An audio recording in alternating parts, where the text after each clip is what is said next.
Oh my god. And hello, everybody, and welcome back to Whom It May Concern. The last we left off, our heroes have returned from a marginally perilous expedition in the jungles in an ancient Illyrian ruin found within. They battled the environment and its denizens and came upon the same corruption that was infesting the homelands of three of our adventurers, one of which is absent, as is the case. Choosing to put a pause on their mission, they challenged this blight directly and ended up in a fierce battle where, with the help of the timely arrival of Yuan-Ti war party, they destroyed the creature at the heart of the blight and recovered the strange crystal within. Securing the assistance of the Yuan-Ti, who were thankful for their help, certainly, they returned to their initial quest and delved through the taboo ruins, making their way through a large series of traps and had an unnerving, albeit friendly, discussion with the guardian of the ruins, who allowed them into the passages below. After fighting through the shards of Illyrian power animated to protect these lower ruins, they made their way to the central chamber, and within the sarcophagus, they discovered a strange artifact that has merged itself with the watch-like device Quirky Scratch carries with her. And after a confusing conversation with the relic, speaking of secret knowledge and lost techniques, technologies, they enjoyed. Yeah. I get it. They enjoyed a far more peaceful and expedient return voyage back to Gradon, where after a brief debrief, where they debriefed with their patron. My fucking words are not working today. Drink water. You're dehydrated because you just ate a shit ton of pizza. Maybe he's just retarded like the rest of us. Oh, fucking hell. Anyway, continue on. Deciding, I put on the cantina music because it's the only thing appropriate to what's going on at this point. Yeah, basically. Yep. All right, Dragon. Deciding they deserved a break from their expedition, they set off to the comforts of the Rising Sun's sanctum, but were waylaid when a reptilian assassin stabbed Lotus with a poisoned blade and ran off with their bag. After chasing down the assassin, a brief fight ensued, wherein he proved to be more than a match for any single member of the party. However, as the group reassembled, the assassin was forced to flee as the numbers began to overwhelm him, showing off his shape-shifting abilities by diving into the sewers in the form of a young crocodile.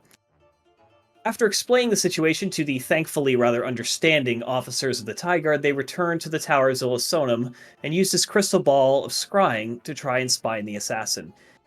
There, they witnessed the assassin being berated by his employer, none other than Lord Salach Ekros of Castor, at a meeting between the Lord and two other individuals. Okay, now I have to put something intense on because we can't just keep having cantina music here. Yeah, and it's no for longer those happy of you at who this don't point. remember who Lord Ekros is, he was the man who originally released us from prison. And then also said backstabbed us.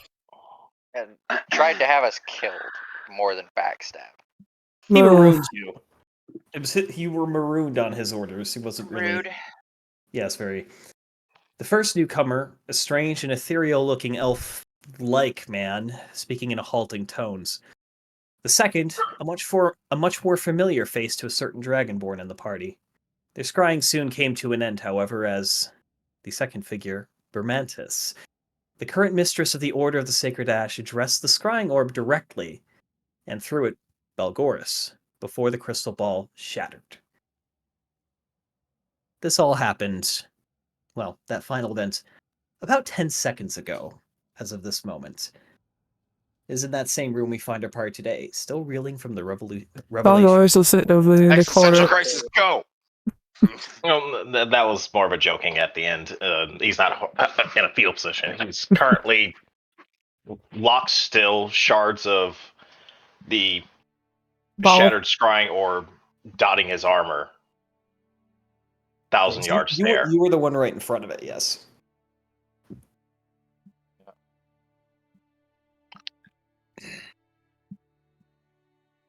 Right. It seems Ekros has some friends. Yeah, I'd say so. That's one Dragonborn mood is going to be a problem. She's not Dragonborn. Yes, She appears as an elf.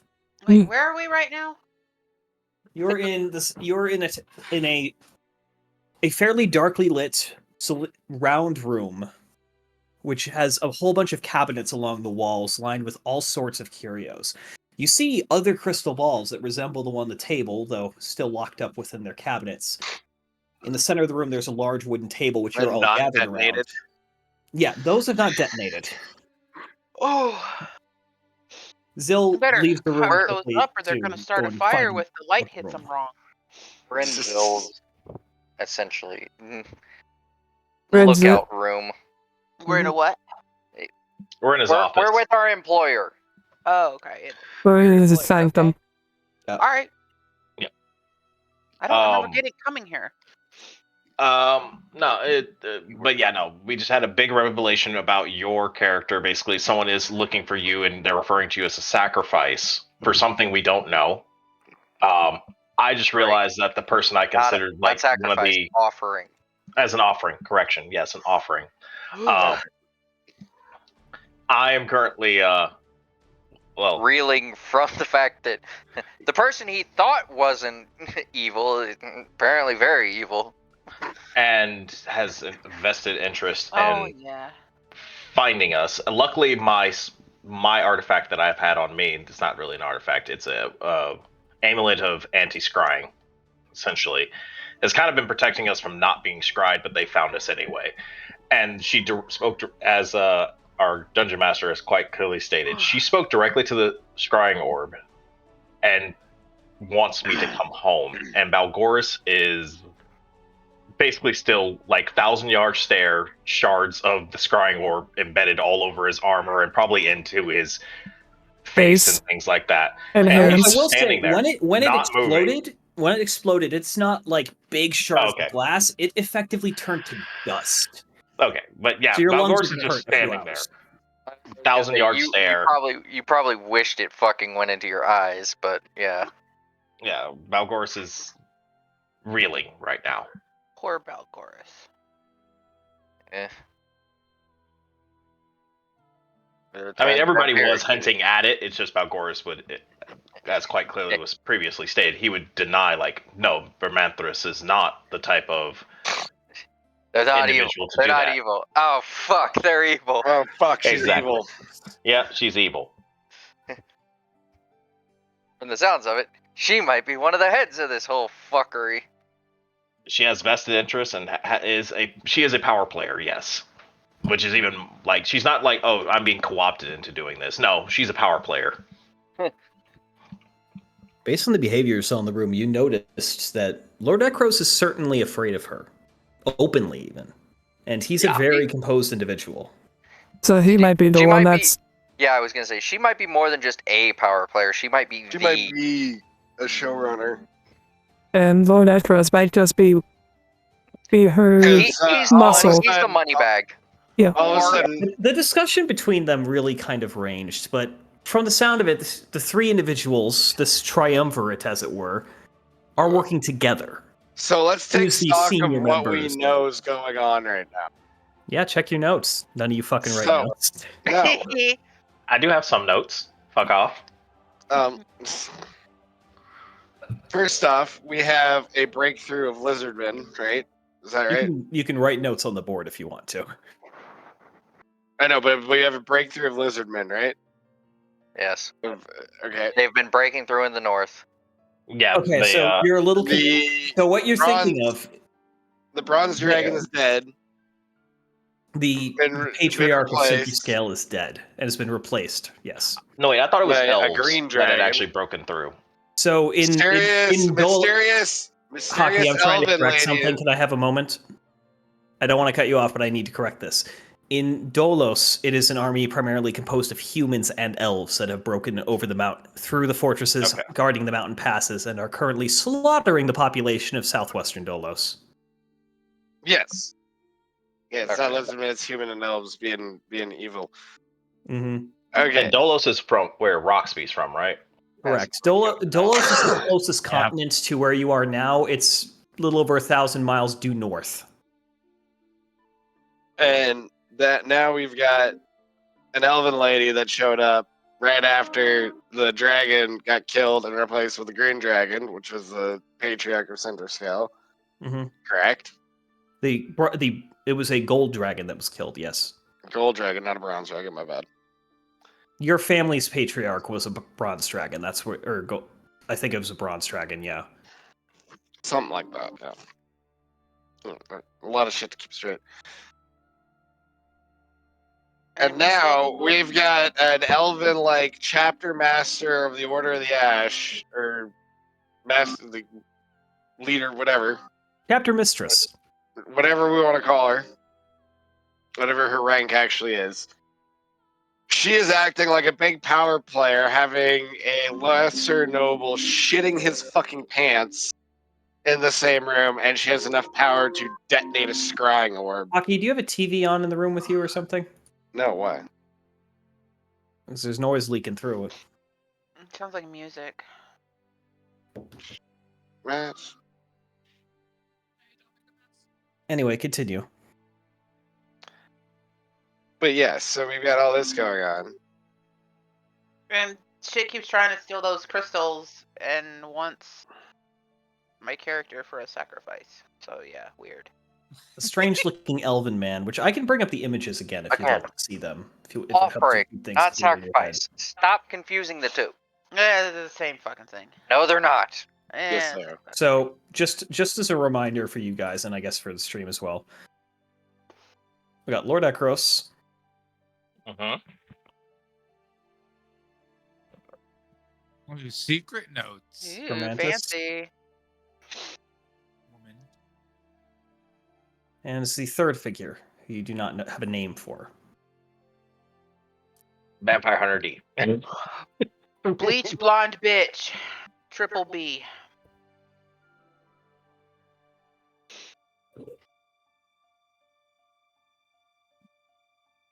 I'm going to give you another minute to have your group discussion here before I get involved. So it's Is Mortuari it and possible? Alucard. Got it. He's cool. Actually, yeah, I think that is Alucard. I don't know who it is. It's cool art, and that's what I'm using it for. He's CD. not named Alucard, nor is he a vampire, but that's your only hint. I think it is Vampire Hunter D. I forget, He does but look continuing like- on. He does look like D. Anyways, I'm starting to think this this evil elf chapter lady, master lady, mistress bitch is a little more important than is letting on. Well, you did also Seems to know. be a lot tied to an elven lady. Well, based on some of the wording there, you're pretty certain she's not an elf. oh yeah. Yeah, that's a lot. Pointy-eared That cunt. Balgor's taking a lot in right now. Rude. Taking a lot in. And Look, not liking all it. I They're not wanted was a talking about you. retirement and a party, but no. Now I gotta go deal with this bitch's shit. I think Balgoris needs a drink or 3. I can arrange Or that. possible. This is not possible. Shoot the vape for the head. You look over and you see Zilla stood up, and he's beginning to press vegetation to just mop up the dust from everywhere. It's not possible. It's not true. Maybe he needs a slap in the face. Do You want can that? try. I'm not going to do it.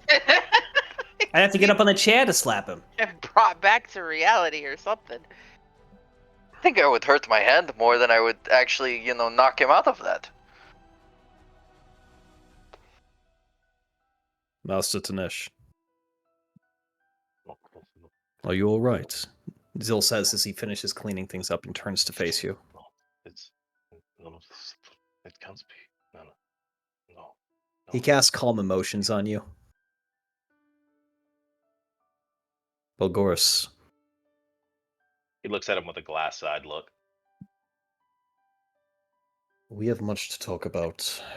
Let's go somewhere with light. The solar will be welcome. Follow me. As he leads you all out of the room, further up into the tower than you've ever gone before. And you begin to lose track of space, dimensions. The tower from the outside is maybe 4 stories tall. You could have sworn you've gone up 3 or 4 flights of stairs, and looking up, there's multiple more above you. Larger on the inside than the outside. Got it. Oh, yeah. Some floors are small and thin, or just a single room. Others, you come into the top and you come into a wide atrium that's got to be at least bigger than the lot this tower is even sitting on. Artis. Yeah, Time and relative It- dimension in space. it can't Illegal change. spatial distortion. That's higher taxes. In any case, you continue falling through, and you're soon led to a sitting room. This one, however, with a very large glass wall, effectively. In fact, it's almost like you've reached the top of the building. There's glass ceiling above you and glass walls behind you, with only the outline of the door you walked through behind to really mark it as anything else. The floor, thankfully, is solid, so there's no fear of falling. Looking out, you have a beautiful view of the entirety of the city all around you, as if you were maybe 100 feet up in the air. Everyone grab a seat.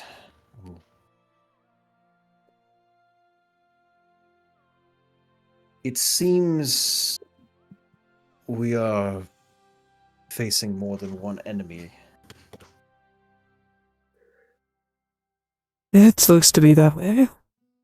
Belgoris, what do you know of this woman?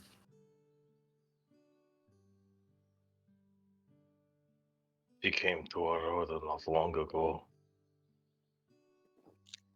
She has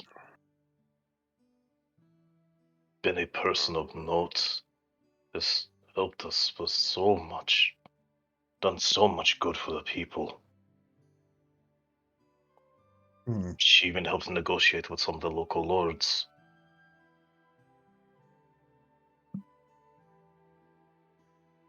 This is not possible. Reality can be hard to face, but it must be faced. She's shown significant arcane power before, but She's a dragon. not to us, she wasn't. And Zekros referred to as such. We were lied to. Indeed. All of us were lied to. You're telling me that it is an ancient gold dragon?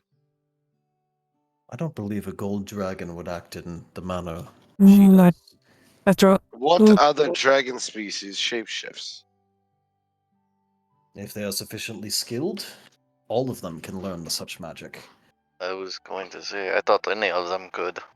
I thought that was specific to gold dragonborn or gold dragons. No, I've known a silver dragon who preferred to take on the form of a dwarf. Lovely fellow, very easy to get along with. And then a roll Arcanum too. Arcana, what are you trying to recall? What type of? I think it would be Arcana. Is it certain what type of dragon? The dragon. Well, or would that be history? I would say that might be nature, even. Because they are living creatures, not so much magical ones. You see, Zil is sitting in a large, kind of plush armchair, just leaning back slightly in his chair, deep in thought. 15 again. White. You know of the various types of dragon. It was certainly something that was covered in your lectures, in your education.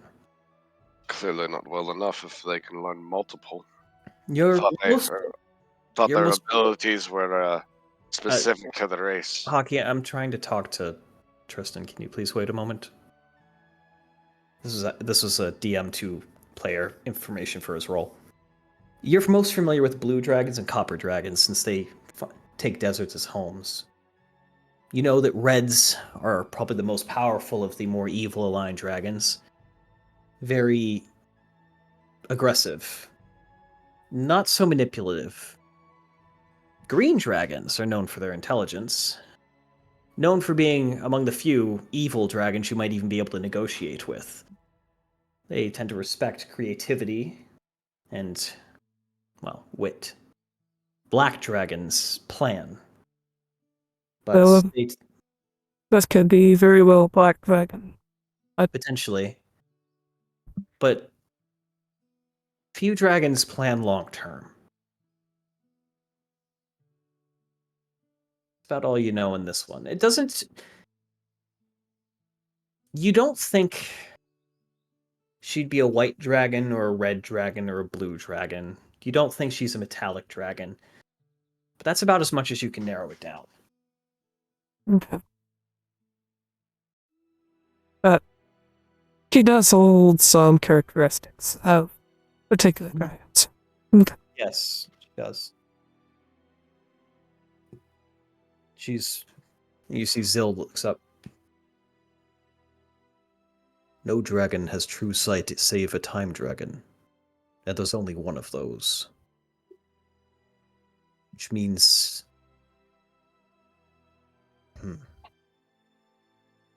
She had a different means of seeing the actual scrying sensor. You see as his eyes go wide. She's a worm. A worm? Most dragons live maybe 1,000 years if they're lucky. Some, whether through an aberration of genetics, luck, skill, the power and wealth they accumulate in their hordes, can grow far older. Older dragons get more powerful with age.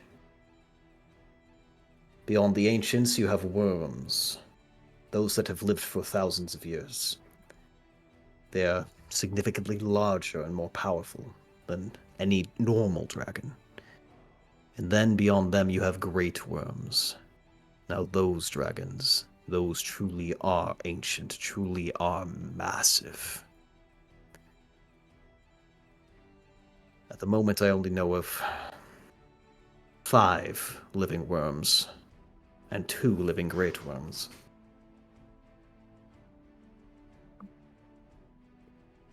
But eventually, when a dragon has lived for long enough, they develop an ability known as dragon sight. It is not seeing as we see it. Rather, our reality is but one of many. I'm not speaking of other planes, I'm speaking of other variations, other entire worlds. Some very similar, some very different. For a dragon to live that long, they are constant, not a variable. They exist in many, if not all, other realities. And when they grow powerful enough, they are able to commune with their other versions. She was there. Another version of her knew the scrying sensor was there, or saw it through some arcane means of their own, and thus she learned. It's the same reason the gods are omnipotent as they are. It's the same reason they cannot be killed. Reality requires them to function normally. But for a great worm to be working against us,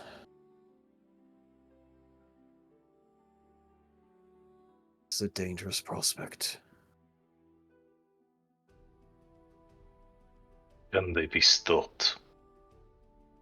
In theory, you could kill her as any other dragon, I suppose, but she is as powerful as I think she would come back. Not necessarily immediately, but eventually.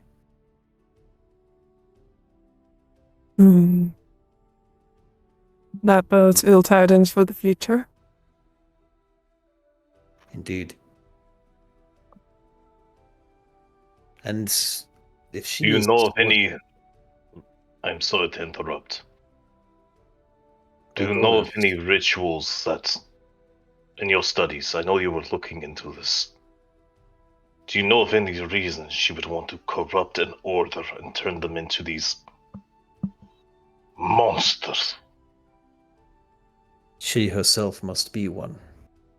It is not unheard of for dragons to succumb to vampirism. It could explain how she's been able to grow as old as she has. Almost all dragons were killed during the collapse. When the Shadow of Arcanum fell, and magic ceased to function, they fell from the sky. Their hordes dissolved, their powers ceased. In a century crawling on the ground, it's too much for most. But she survived somehow.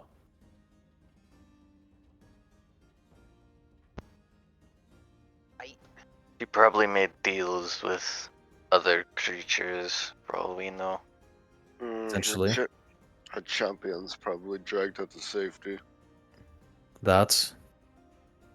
Assuming Oh, they shoot. were still alive. It's also possible she was slain, took time to regenerate.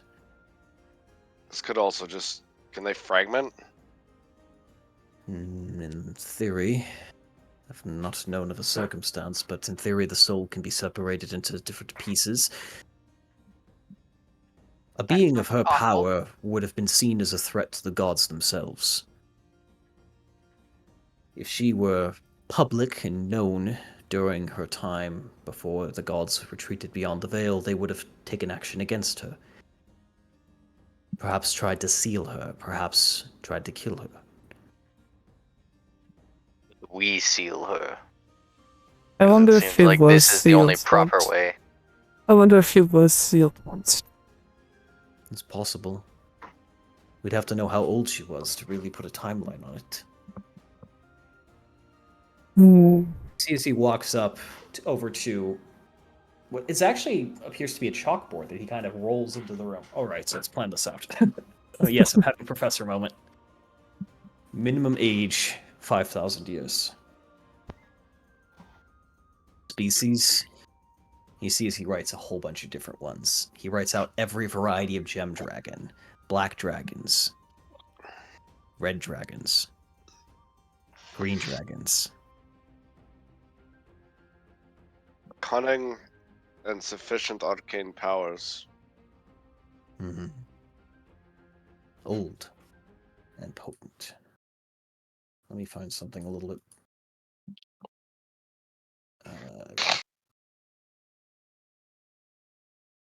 Music-wise.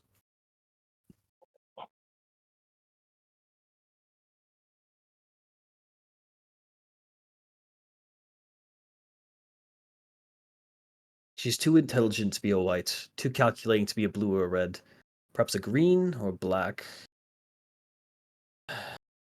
What was the color of dragon that was instated in center scale again? A green. Green. Well, There are that's many close. greens. They're among the more common these days. Maybe she's a rainbow And that dragon is younger, an Not the thing. adult.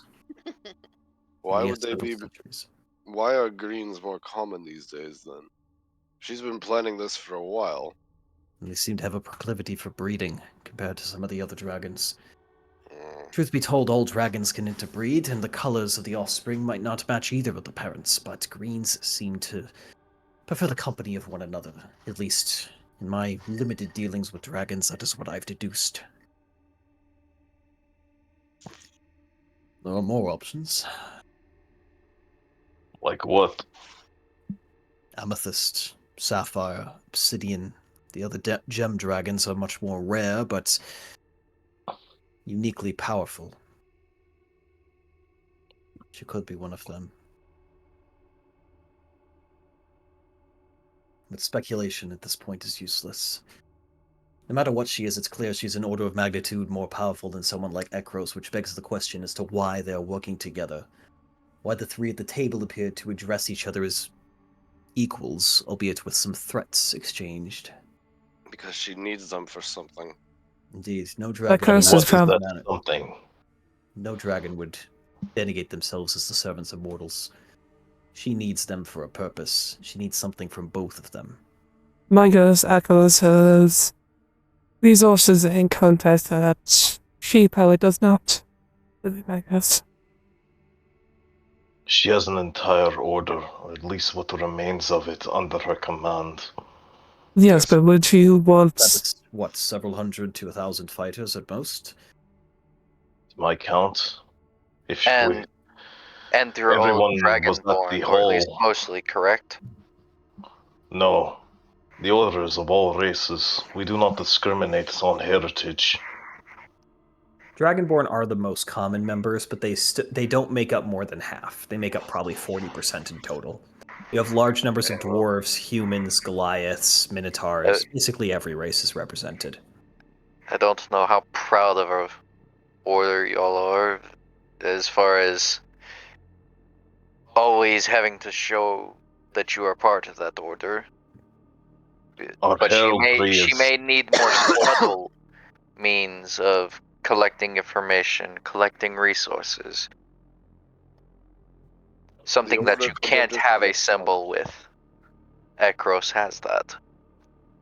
What about the other figure? The other figure is connected to Lotus somehow.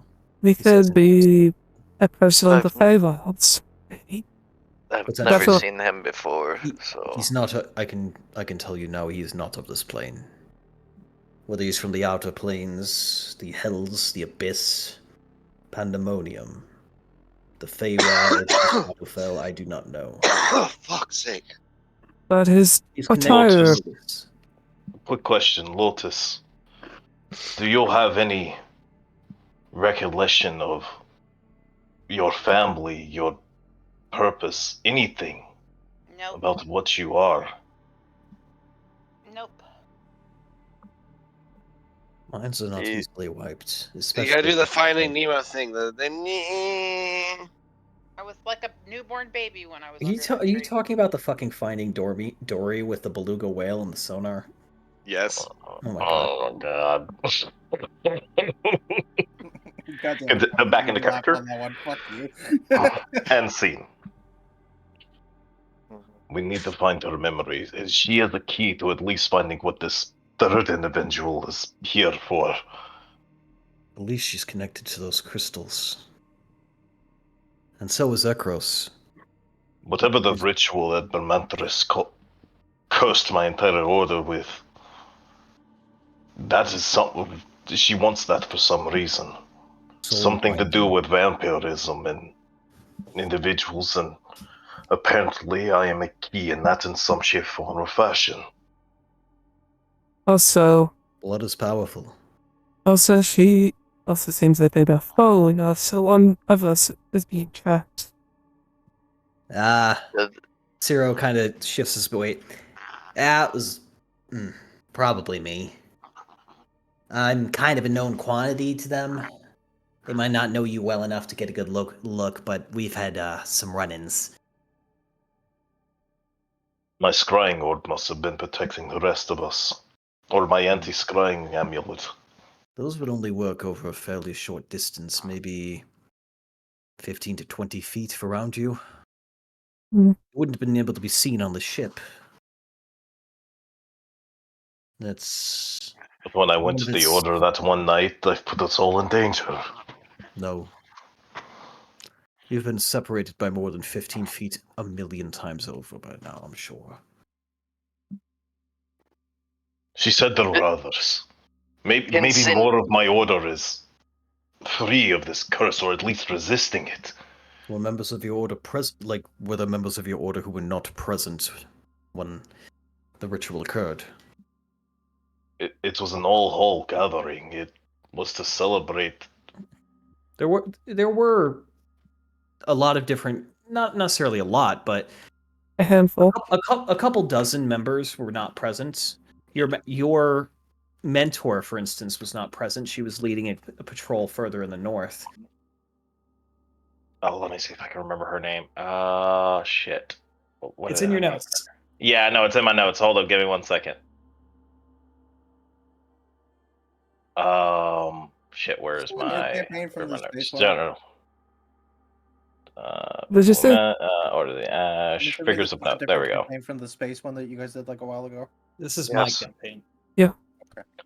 Damn it, it has dragons in it too. Paladin Karga. Mm. She was out on patrol. Maybe she resisted this or wasn't immediately affected. She could be the one who's... Maybe she is not cursed like the rest of us and is doing something. I suspect the ritual was one of securing loyalty, and I suspect you left before it was truly concluded. I saw what it did to the rest of us. The second we drank from those chalices, it was fire entering the veins. The others seemed to revel in it, like they were enticed by the sucker. Whether there are survivors or not, I would be hesitant to attempt to contact them. Only You the do not most righteous. understand.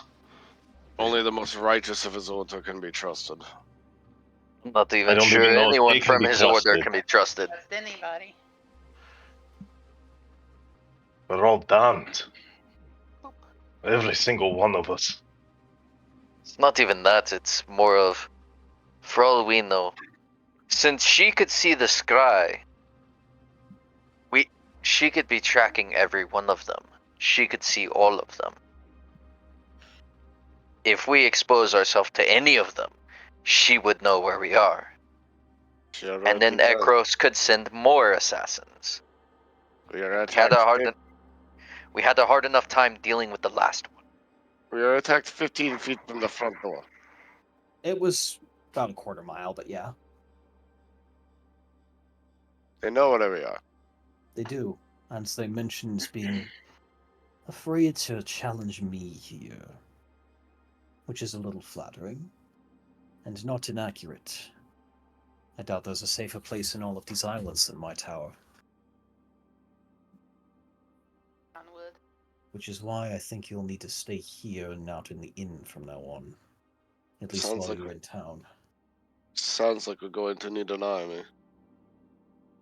The Deltan army is going to help. Sounds like we need assassins or rangers. We need information before we can do anything.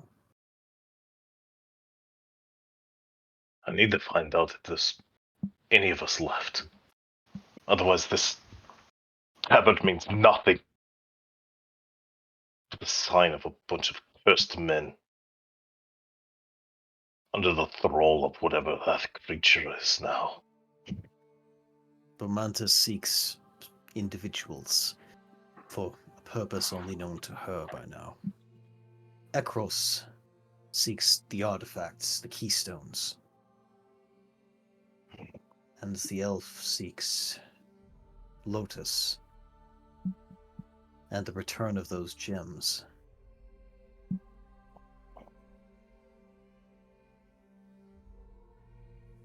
We really need to put those someplace where they're unreachable. They're currently in an extraplanar space. That's about as good as you're gonna get. Yeah, so some back to the Yeah, US but is can't you get the bag and take them out? It would be Yes, safe that- to bring them out here, but What happens if you burn the bag that something like that's in? you don't know. Yeah. First of all, you can't. Magical items are almost impossible to damage. If you did manage to destroy it, its contents would spill forth Earth with violent force immediately. And be scattered to the far winds. More just like the vicinity of the room. It's not like you dropped it through a Yeah, portal. I mean, if you put a portable hole, or we put that bag in a portable hole, bad things would happen. Yeah. One bag. Gone through phosphor, that fucker. What? You see, Zill's eyes have locked on, and you notice that in this room he's put the two keystones that you saw earlier. The one depicting the shark god and the one depicting, what was it, Umberly. Walks over. That old fool has that. It has the other one. I should fuck. How did I not realize that sooner? Is anyone else still wondering about the thing that ran off on the Mosasaur with a bunch of loot? That was probably the thing that tried to kill you. It does sound like it was the assassin based on description, if nothing else. Which also implies that Ekros has a Mosasaur in his employ. Thrall. And he has a lot of money. He is probably Additional. the one single individual in these islands. Explains where he's getting some of it. So he's funding a private assassins guild to hunt us down. He's funding an entire private army, from the sounds of it. The thing made off with half a shipment of taxes. That's a lot. That means the city won't have. You said the city would be able to. 214 million gold. Well, That's the the annual city should tax still bill. be able to pay for its own guard and keep them armed, correct? To an extent. How much of an extent? The Tide Guard keeps many on contract, many in employ. The lower ranked individuals are not of concern, but the veterans, most of which are semi-retired in the reserve, they can be activated, but they must be paid fairly well for this. If we were to activate all the forces today, could That's you what he afford it? Me? Well, Probably. not you personally, but this is your I city. would have to speak to the coin master. I sit on the city council. I might be able to get some sort of information from them, but truth be told, the city's already been running short on finances for some time. So another nail in the coffin. They're going to be disarming 4,000 members of the Tide Guard coming this next quarter. Their current standing strength is 8,400. There's no major strain on patrol ability. Indeed. The roads could If be she at risk. mobilizes the entire order, they could take this city without much of effort. Especially if they are all enhanced by this curse. Your city would fall. And I would die before I saw that happen. No offense, Master Zarkarnum, but your death would be assured. Some of the members of my order were very skilled, almost mythical in their prowess. Different plans, dear Bagors. The city's forts would be difficult to assail. The bridge could be destroyed. The jungles to the south are a tricky endeavor to cross. You would need a naval assault. You would need to get past Fort Grassel and the other. Not when they could all just drop out of the sky like bats.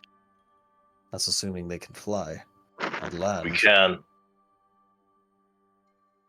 How far? One of my abilities is I feel the power within me. I can turn into the creature of a bat, or even I could turn into an immutable cloud. Then you do contain more of the powers of vampire. Longer. I I have a question for you, sir. I have a question for you, Magos. Magos.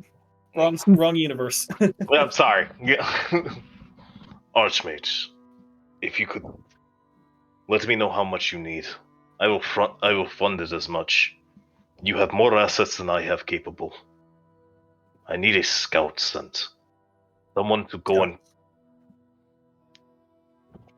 find out what's going on in the Order of the Ashes lands. Find out if there are any that are resisting this curse.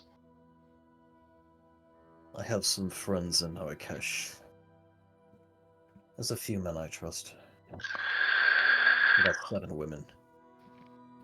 I'll see what I can do, but things are unstable there. The latest news is there have been riots in Center Scale. Apparently the new overlord is cracking down on dissent rather harshly. Not many have died yet, but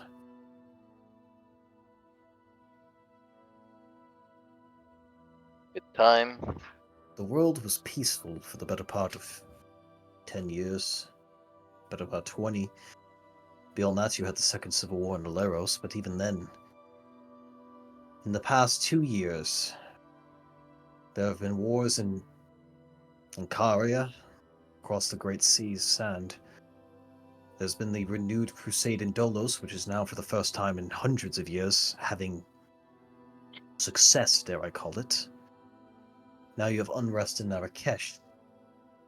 Word of open war between the Amber League and the Maroon Banner here in these islands. Too much at once to be a coincidence. Someone is trying to destroy the natural order. And to make a new one. But back to what I was saying. Gun 3 Phosphor, Earth Genasi, 60-something years old, not sure exactly. Male. I wouldn't call him a friend. Not quite a rival. Competitor might be the right term. I seldom see eye to eye with him. He's another collector, another patron of antiquities like myself. But where I see is history should be revealed to the world so it can be learned from, he prefers to hoard such things for his own collection. We've traded pieces in the past, but we haven't spoken in the better part of a decade. He lives in Sumar, in the Skybound ward, which is the upper-class neighborhood. It's a massive mansion that's a large part of which is a personal museum of his at this point. He has quite a few works there that I'd be interested in. But if memory serves, he had a large black stone statue depicting a sea serpent. I knew it was fake. It's made of chipped obsidian. It's beautiful, but it's not real. Good facsimile. However, there was another statue. I thought it was a part of it, but the uppermost portion seemed to depict a second sea serpent. I never got a close look at it back then, but I think it was real. He says, kind of glancing back at the other keystones. It would make sense he found it in these islands, or bought it from someone who did. Should have realized this sooner.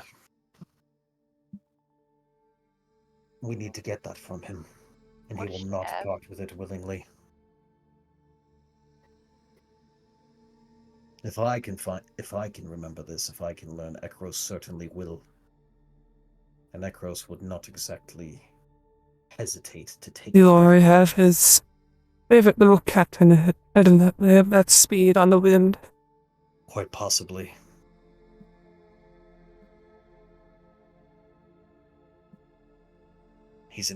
Gunther is an arrogant and prideful, self-obsessed individual, but he is genuine in his care for his collection. Yes, but that captain will not. No. I'm not talking of Ekros' plans now, I'm making a new one. If he were to be offered something that he deemed of value, that might be an entrance into his mansion. From there...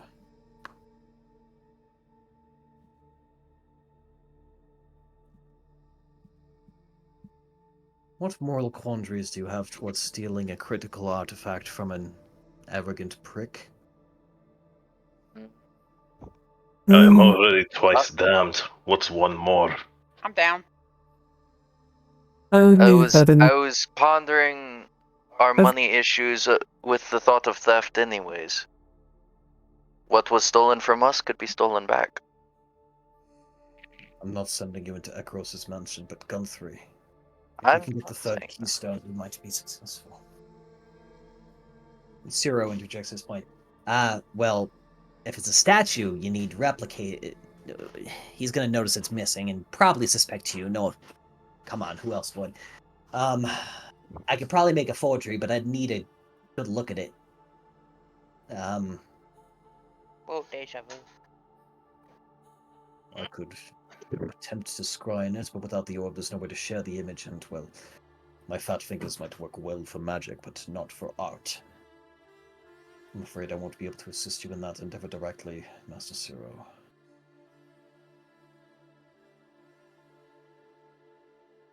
I'm not sure what we could even offer him, but at some point we will need to recover that.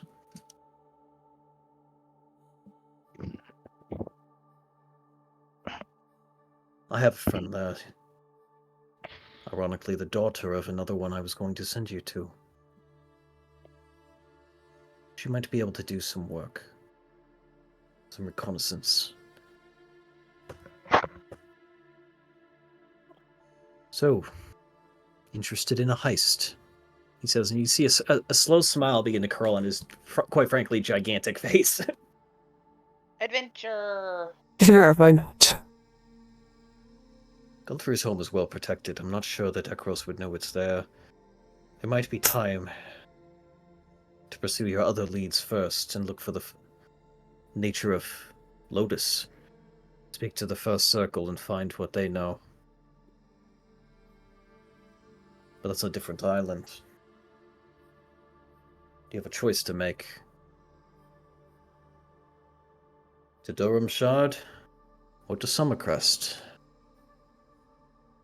I need to decide today. The ship will need another day or two to restock before it can be sent out.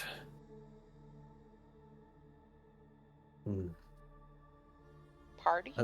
As it stands, while you're on the ship, you should be safe from anyone directly observing.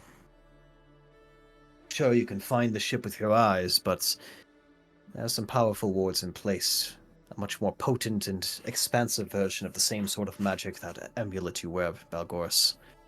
No one will be able to scry upon you on that ship, except for myself.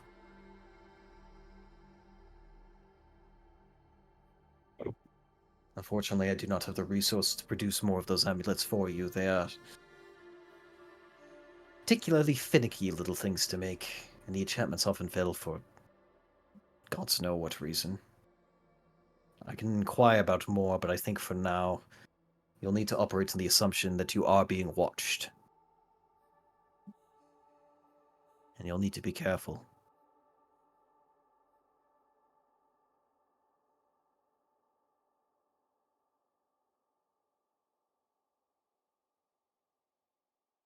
Now, Do you believe the Divines knew of this? the Divines know most things, but they have little ability to act. In this day and age, there are no longer the demigod heroes of old. There are those the gods choose for their missions. Those whom they grant those whom they grant power and guidance. They attempt to steer in a useful direction for history. So Helm knew. He's the Watcher. He would know. Yes. He knew, and he casted me aside. He probably could do nothing. Oh yeah, he's beyond the hill. He told me I fail. And yet So you could do better. So you can, like you said. We only truly fail when we stop trying to succeed. Oh, when we die. And even in death. Our souls. Trying stops at death, yes. But even then, our souls will still burn on for a while longer. Eternity. It's a hard word to grasp.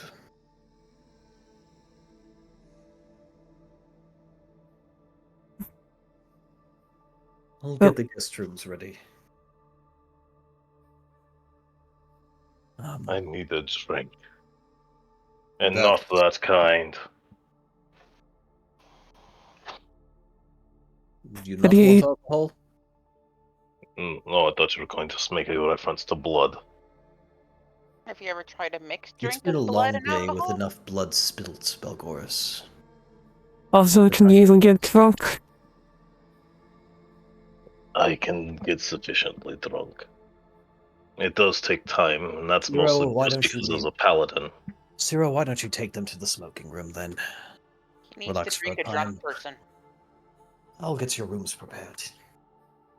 Yeah. I could use a drink too after this, to be honest. Come with me.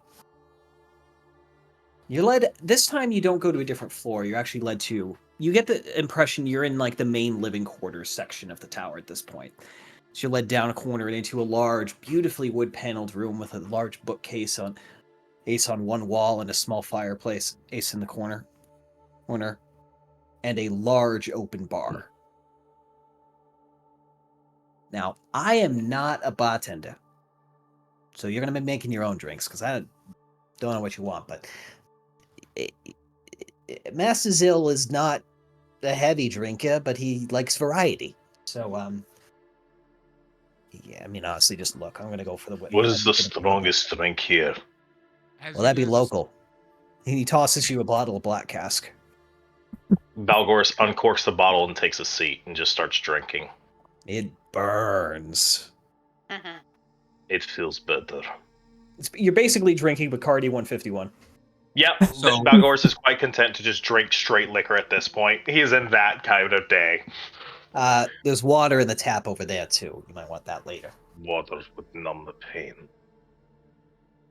I meant for after you're finished, so the pain doesn't linger into tomorrow. You might be undead-ish, but I'm pretty sure you can still get a hangover. Paladin, resistant to poison. More like immune. And just starts shrugging. Alden can never truly get drunk. The kid, it just takes a lot. I need to start these level drinks here. Where's the Space Wolves? You're like Captain America in the fucking first movie, just trying desperately to get drunk.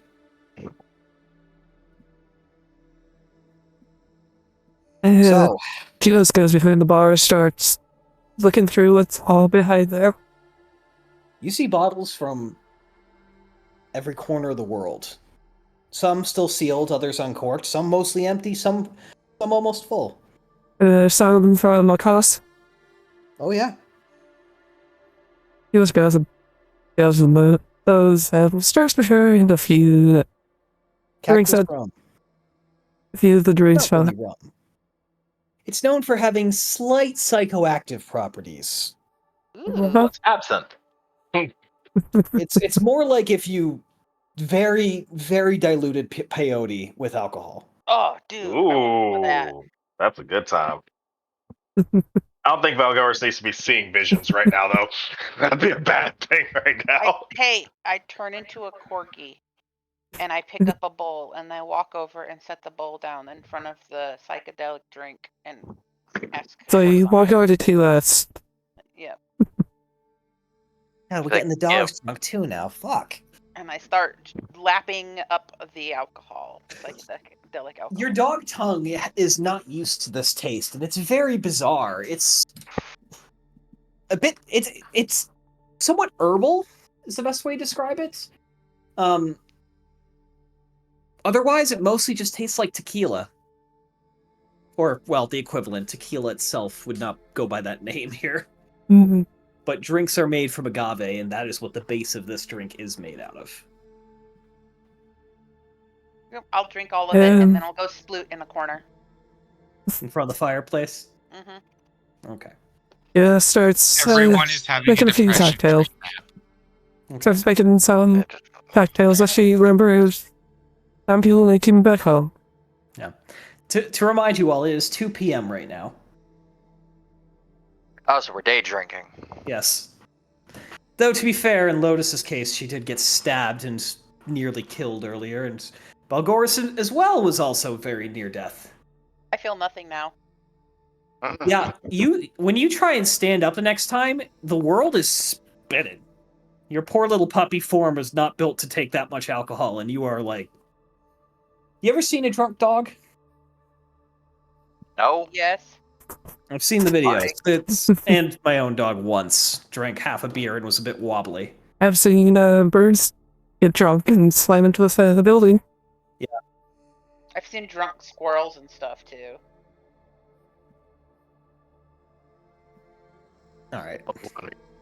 Lotus, since you are in this tiny form and drank a lot of that alcohol, I'd like you to make a Constitution saving throw for me. Stop. I mean, if it gets too bad, I'll just turn into a bear. Your brain is still drunk. Where? Yep. Where can I just? Wait, hold on, let me find it.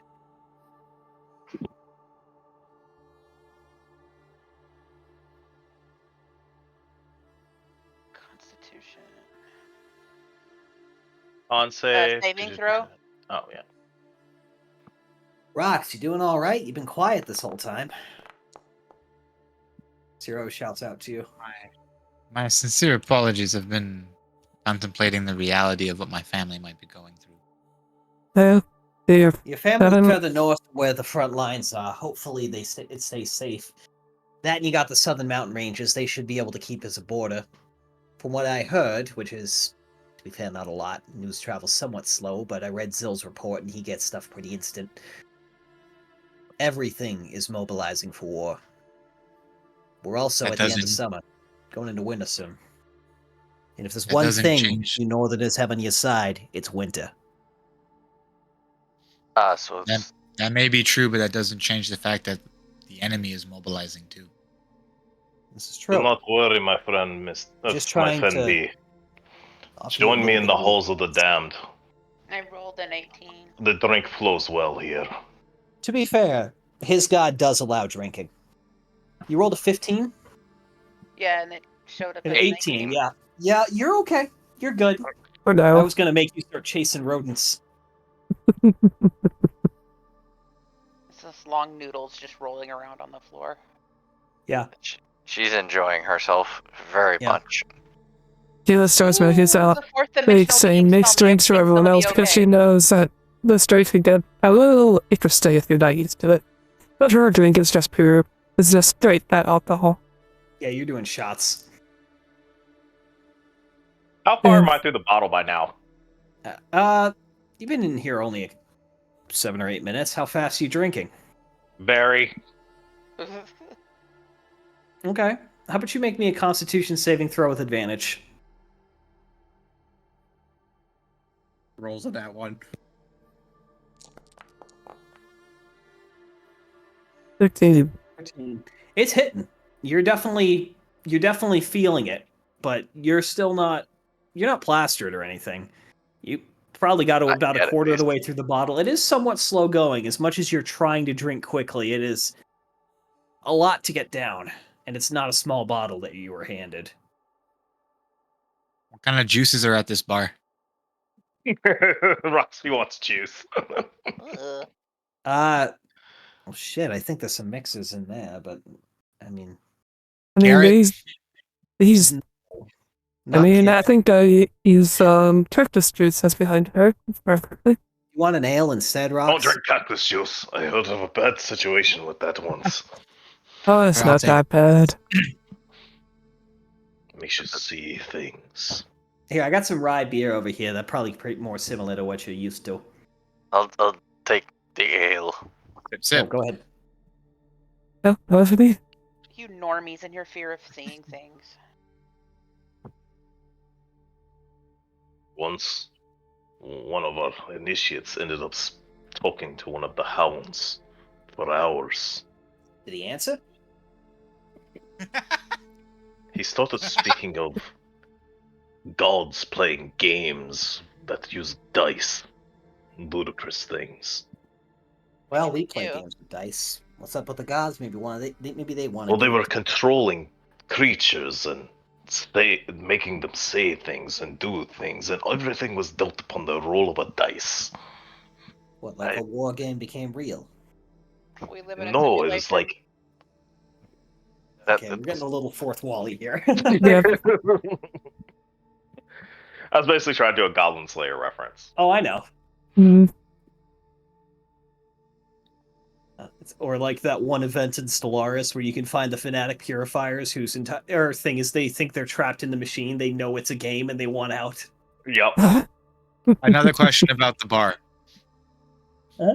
Are there any smoking herbs at the bar? This is a smoking room. There is not just alcohol here. There's an entire like humidor cabinet full of all sorts of things. Must open my inventory at an alarming rate. Oh, Me Lord. too. There we go. Oh yeah, absolutely. What would you like to make with your smoke? How about you tell us what shapes you're making? In the moment, I am puffing out small little clouds that depict what appear to be humanoid men in prayer. That is an oddly wholesome smoking habit you got there. Calms the mind, it does. How do you do that? It's really cool. See, if you purse your lips like this, and as I'm saying that, I puff out another small humanoid man. Fascinating. 4. Damn, you taking him Scratch back. doing You, shots. we established early on you're not a heavyweight drinker, Corky Scratch. Nope. But she likes this drink. I'm gonna let you have one more before you have to make a con save. We'll say another 10, 15 minutes passes. Quiet conversation. Sampling the humidor cabinet and the bar. Before Zil returns. Well, it seems you're settling in quite nicely. Don't want to end the party now, but I have finished some modifications. I'd like to show you to your rooms. Yes, down to her fish. Put 'em in the same. You put them in the same room with me. Wing with me. Where else am I going to put them? I don't want to build another guest wing on short notice. It takes time to do these things. Changing decor, that's easy.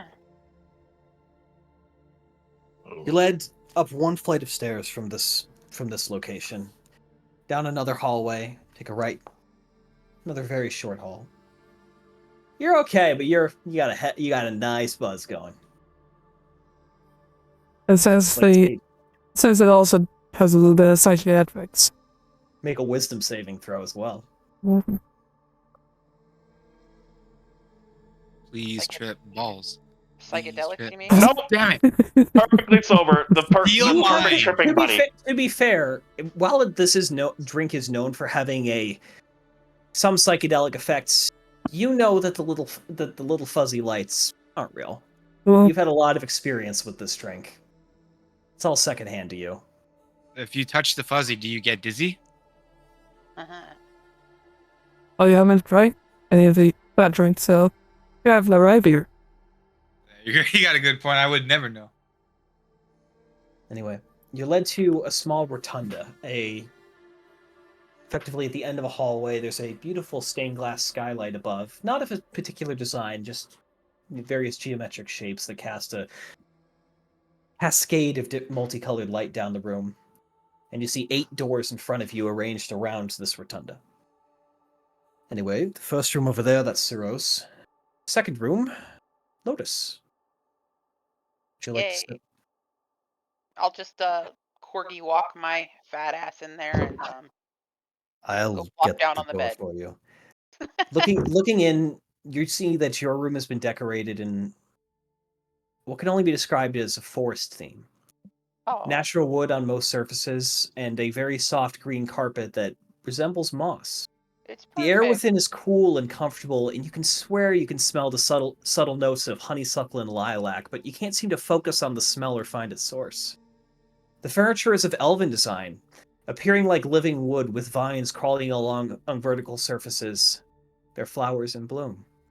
At the far end of the room, there's an archway, which leads to a side chamber with a glass ceiling and a currently unplanted bed of rich black soil, as well as a large rectangular window looking over the harbor. Oh, it's perfect. Thank you. At short notice, but I can make adjustments as required.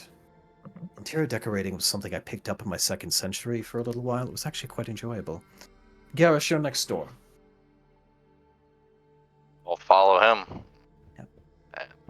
Garrus, your room is a bit darker than hers, a little bit less natural light, but cozy. Very much a cabin in the woods sort of aesthetic. Hunting trophies and rustic furniture. The bed and other furniture is, as I said, rustic and hand-carved in design, but as comfortable as any other piece of furniture. Several ornate but subdued tapestries depicting forest animals and scenery, as well as a single massive landscape painting of idyllic rolling farmlands hang along the wooden walls.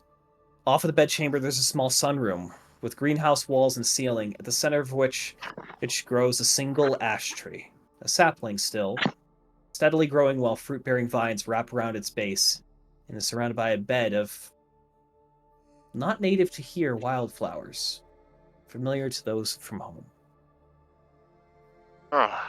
This is very quaint. I wanted to give you a little bit something to represent Shantae, and the ash is about the most sacred tree besides thorn, and thorn is hard to grow here. Melgoris's room is the next down this rotunda, room number 4.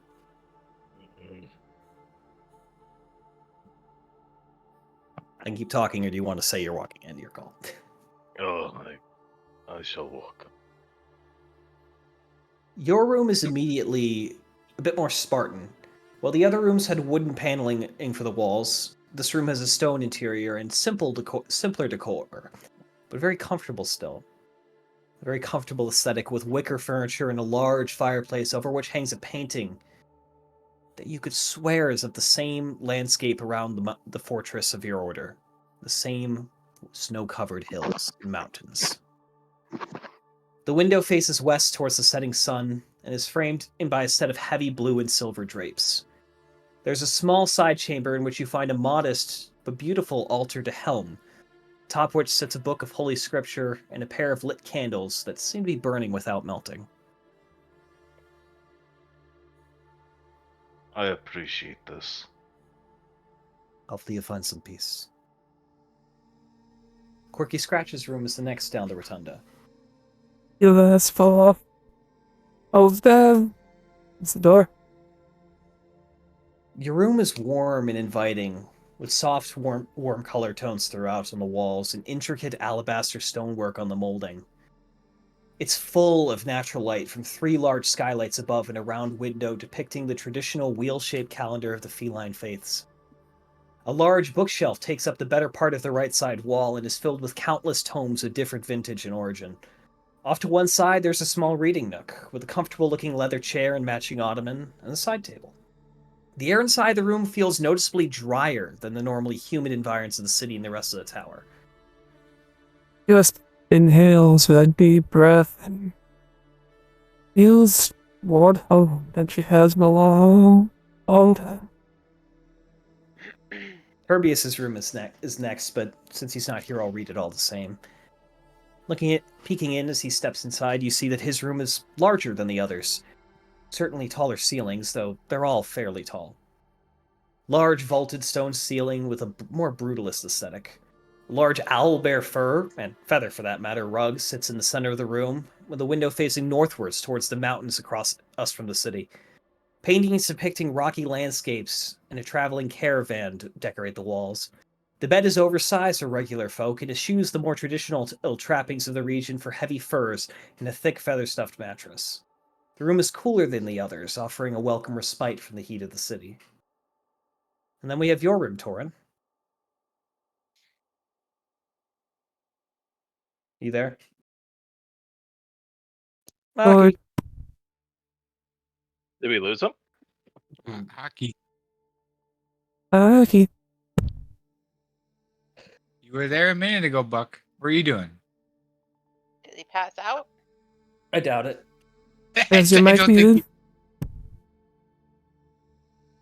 He'd have figured that out by now. I think he stepped away for a minute. That or he said he might have to drive Sadie to work, so it's possible. Mm-hmm. Yeah. Anyway, we'll move on from his. We can come back to it, since he'll be here. And then the last room is yours, Rox. I'm excited. Your room is modest and designed compared to some of the others, but still richly decorated, with totemic wood carvings and landscape paintings of snowy vistas in a great pine forest. The furniture is distinctly foreign to these islands, taking after the robust designs of Western Dolos, with wrought iron frames and firm fur-covered cushions. To one end of the room, you find a writing desk and a bookshelf. And a bookshelf with different works, both in Common and Orcish, as well as a collection of stories in Elvish, usually meant for new speakers learning the language and Elven children. A small cloister can be found off to another side room, which contains an altar over which sits the symbol of Odin, sitting proud alongside the smaller icons of all the other Aesir. Not previously mentioned, but present in each room is a side door leading to a washroom matching the aesthetic of the rest of the chamber.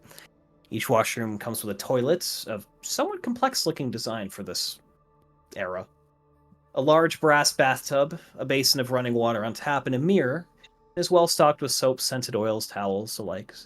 The washroom of Quirky Scratch also notably features a sunken section filled with a fine powdery dust. In the event she chooses a more traditional means of keeping her skin and fur clean. Righty Yes, then. Your feels as if cats do dust that sometimes, so it's entirely possible. It feels as if my father decorated this space. Thank you. You're most welcome. Now, the day is still young if you do want to head out. Otherwise, You're welcome to stay. Kira takes off her bag and that's about his the room that she's been given for the night. There's a large armoire to one area that you're more than welcome to place your things in, of course. I'm not getting rid of the rooms. You're welcome to leave whatever you need here. I tend to style these after whatever's required for the different guests that might be here. I have a feeling you'll be sticking around a while. Let's hope. And nothing is ever set in stone, is it? So, Not even time. Now, I must go communicate with several individuals, figure out what is going on with the latest in Dolos, as well as try and learn more about the situation in Marrakesh. Cyril can help you if you need anything. You'll find him in his room, I'm sure. Until next time. And he leaves. Thank you, Archmagos. Keep saying that. I'm just like, God damn it. It just feels so much better to say. Sure. We'll go with it. that's Narrow- what Thanks, Bob. Balgoris calls him. Sure, it's Narakeshi for mage. Megos is just draconic for mage. Sure. It's a borrowed word, that's why it's so similar. I'll just keep having fun calling him boss. Yeah, you're welcome to call him that. He doesn't mind either. Balgoris walks back out of his room, clinking the empty bottle. Oh no. I'm going to go find a brothel. Sarah kind of pokes her head around. What kind? One where the women are pretty, and I don't care about the cost. Go to the Rising Sun Sanctum. Get a bath, too. Balgoris looks at his battered and bloodied armor. I think I'm going to switch into my tunic. That would probably be advisable. Should probably bathe first. Just so you know, the Rising Sun Sanctum is a temple. I don't think you'd be a problem. Just make sure you're nice to the girls. And obviously you can go there for non-sexual reasons as well. Hell, they have art classes there. I was looking to go to one of them at some point. I think Rox will take a moment to wash his belongings because they're likely stained in a bit of blood here and there, especially with having to take care of people's wounds. Oh yeah, no, your sleeves are often a little bit more red than they should be. Yeah. For a white gown, I have a lot of pink. Balgoris walks back out of his room, and he's in his tunic. Oh, that's it. No, he's in his gamson. He's in his gamson. It's a little bit less bloody. And he's got his violin with him. Your armor? He's got his violin with him. Alrighty. Balgoris, did you hear me? What? Care for me to take care of your armor there? You're a blacksmith? More in the polishing and Turbius cleaning. is. Turbius is a blacksmith. How much do I owe you? Nothing. I'm already going to be cleaning my stuff. Might as well just throw it in with the rest. I can get it all done. If you will, sir. Else going on an adventure shopping that needs to be done, perhaps. Rox's cleaning adventure, and he's just washing tunics. Rox is being the good Christian boy. Roll for rinse cycle. I'm trying to keep my mind off things, going guys. out and doing things. Just give me something to do. I need to clean something. I got to He's keep a my goody mind two off. shoes cleric. Of course he is. I'm just gonna clean the armor. Is anybody else going with Balgoris or to somewhere else? No. No. Okay. Balgoris, would you like me to go through the whole 3 pages of lore written about this place because it's a plot Oh my location for later god, on? dude! Of course you wrote 3 pages of the temple. It's the most fleshed out location in the entire fucking city. You know what? Fuck yeah, you put the effort in. No, If everybody else is cool with it, you put the effort in. do it later when you all go there. I don't think anybody else wanted to go there. There'll be a reason for you all to go there at some point. Oh. Okay. Yeah, if everybody's cool with it, sure. Describe the temple. All right. Let me pull up that article. Just read like page 1. It's just so it's all broken down into areas. Okay. Hang on. Also, I think you can see that one.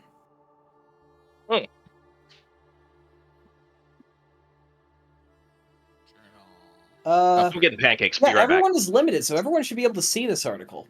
Bacon pancakes. The Rising Sun Sanctum. Pancakes. Where's it I at? think I don't know if actually you can see it directly. I might have to paste it. No, you can't just go from there. And that's the wrong location. Book anyway. Bacon pancakes. Is that the only location listing? I wish I could make bacon pancakes. Oh, I could make bacon pancakes, but I don't want to. Yeah, this is the shorthand one, but Make chocolate chip pancakes. Not a big fan of chocolate. I have so much else to read today. Like we're at stage 1 of of today's session. I have so much else to read. I'd really prefer to do this later. Okay, Balgoris goes to the temple. Yeah. It closes its eyes the whole time. What are the extent of the services you're looking for? Balgoris would honestly just like. I will He'll also take the nice say bath. He'll take the nice bath. the majority of the women here are human or tabaxi. I said the majority. They might have a dragonborn or two. Sorry, one What second. an amazing message, Exile. Say again. I said the majority of the women here are human or tabaxi, specifically because the goddess Sune is very human, but the tabaxi also worship Bast as an aspect of Sheres. So it's a fairly significant god as in their pantheon as well. Hence, a lot of the native tabaxi are here. All right, I can't. Very or less very. Hang on, can I paste the whole text in there? I can! There you go. The spiritual weapon. I like how whenever I speak, it just is the spiritual weapon saying it. Yeah, spiritual weapon. That's you in the game. Just rambling through. You're welcome to peruse that. Yeah, definitely. Welcome back. Balgoris is going to go to the Eastern Hall. None of the women here are really his particular type. So it's like, the damn little kobolds lied to me. Oh, are little kobold ladies your type? No, God, no. So I thought that's what you just said. No, he's saying he's talking about Ciro. Yeah, little kobolds lie to me. Yeah. There are a large variety of people here, Balgoris. Could look around for some dragonborn. No, actually, he's not attracted to his own people. What's he attracted to? Stop sign. Elves and Goliaths. There are elves here. Goliaths? Mm-hmm. You don't see any Goliaths, but there are several elven women. Varying shapes, sizes, and ages. Ah, that was just the fronts. Balgoris finds him a nice elven woman. Now, one thing to note is this is not a cheap place necessarily. How much? Did I write the prices? Oh. Did you really write the prices of the I don't think I did. No, I didn't. I didn't. Yeah, you find a rather buxom elven woman named Emery, and she is a character. I have like 4. Oh dear. Buxom. Hey, what does she look like? Do you want to see the art? Fuck. Hang on. Sure. Sure. This is a random Yeah, AI art art for made. him. I want to see. You should see. I just hit share. Okay, you got me curious now. Hold on. Ooh, a redhead. Oh yeah. Well. Where'd you put? He's gonna lose some money today. You're gonna have to watch. Like a stream. Balgoris is gonna be broke. 25 gold. Oh, you're Twitch streaming. 25 gold? Oh Yeah. no, he ain't gonna be broke. Do you realize that's a lot of money for most people? Yep. Yes. Yeah. Adventurers are always philanthropists. They change the economy wherever they go. I don't think hiring literally a sacred prostitute is philanthropy. I think it's business. No, I'm talking about in general. Adventurers are always, they change the economy wherever they go. If you think about how much adventurers spend. Oh yeah, I mean, to be fair, in a city like this, there's a lot of, this is a very wealthy trade city in general. Mm-hmm. But oh yeah, you got a lot of money. Bazookas. I love. Think about it like that this: you in Baldur's say, Gate like, 3, how much money do you spend at that initial shop with your first vendor? I never buy anything from low-level vendors. You guys bought a whole bunch of random things from the one guy you met on Twin Lakes. You went to the pawn shop, remember? We change economies. You got the conch shell, which actually proved to be useful. You got Quirky Scratch's robe, which has not been used yet, but Quirky, you need to start flying around on your broom more often. If you guys didn't figure it out by now, I love magic items and I'm generous with them, but I try not to give out really overpowered ones. No, you like to give out mundane stuff. That's just kind of nifty. Yeah, well, to be fair, you just Torin recently came into the possession, as in earlier today, not this session, last session, of course, came into the possession of an ever-smoking, or an ever-fuming flask, or an ever-smoking bottle, I think it's actually called. Ever smoke? And here I am, puffing out praying little dudes out in clouds. Yeah, well, you got that because that was a low-end prize for the... Excuse me. I'm hiccuping now. She's making holy smoke. Yeah! What's her name? Well, Belgoris is having some fun with holy pussy right now. True. Typical. But no, what's her name? This girl? Emery. No RP required, man. No, Balgor's, Balgor's will have his evening, and then he just sits there and as he's basting in the afterglow, he just pulls out his violin and starts playing a somber tune. Do you want to make a performance check, or are you just going to let the vibe? Sure. I'll make a performance. Going into the Inner Sanctum, you see that there are a lot of people kind of having a bit of a jam session, some of which are locals who are visiting, others are members of the priesthood. I guess mostly priestesses here, though there are plenty of men.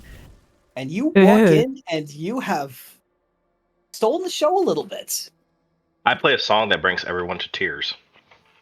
That you do, Balgoris. That you do. Oh no! The cursed dragonborn with his violin. Yeah, I was gonna say the dragonborn is going for the I don't care. I'm going to make you cry move. All right. His edgelord moment. Yeah. Hey, Goku, do you want to, I don't know if you want to text Hockey and just see what's going on with him? Yeah, I'll give him a call, see what's going on. Yeah, just see if and when he's coming back, because I'm kind of just stalling for time to figure out if he's going to be back for this next session, because he doesn't need to be, but... Yeah, I'll see what I can find out. Yeah. What is everybody else doing for the evening? My corgi is laying on its back in her room in the noodle position. I will say that only lasts for an hour unless you want to use your next use of wild shape to keep it going. Can't I just have more? So you gain wild shapes every day, not on short rest. So I think. Oh, you saying the wild shape? You saying the wild shape lasts for half an hour? It lasts for 1 hour. So if you use both uses, you get corgi for 2 hours. Yeah. And you only get one a day. 2 a day. I didn't think it mattered for RP. It does, but again, you got enough time to hang out as a corgi. Okay, he ain't answering right now. I'm a person again, or an elf again, and He might be driving. Yeah, exactly. You got 2 uses if you want to be 2 hours, is it? It's like facts. I'm gonna go back to the room with the drinks and have more of the peyote drink, or whatever the fuck it was. Say that others kind of gather up there at some point. Would you like to make a wisdom save for me, Lotus? Yeah, 1 second. Now now you've had enough to where we're gonna see if the other ingredients of that alcohol start to have an effect. I'm already seeing the 4th dimensional beings. Shadow people, the Hat Man.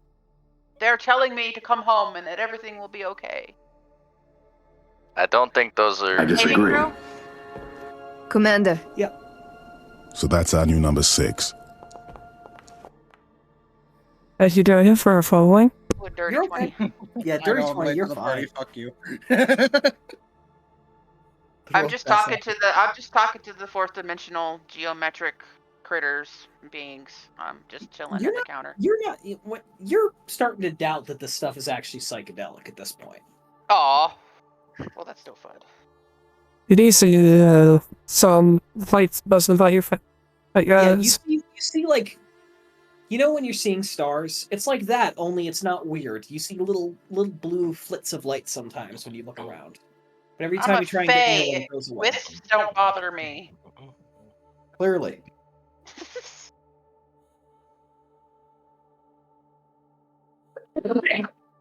All right, how about we take a 10-minute bio, regroup on the hour?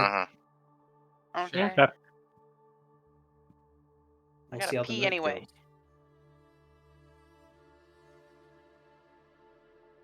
Right, I'll put on the musical interlude music.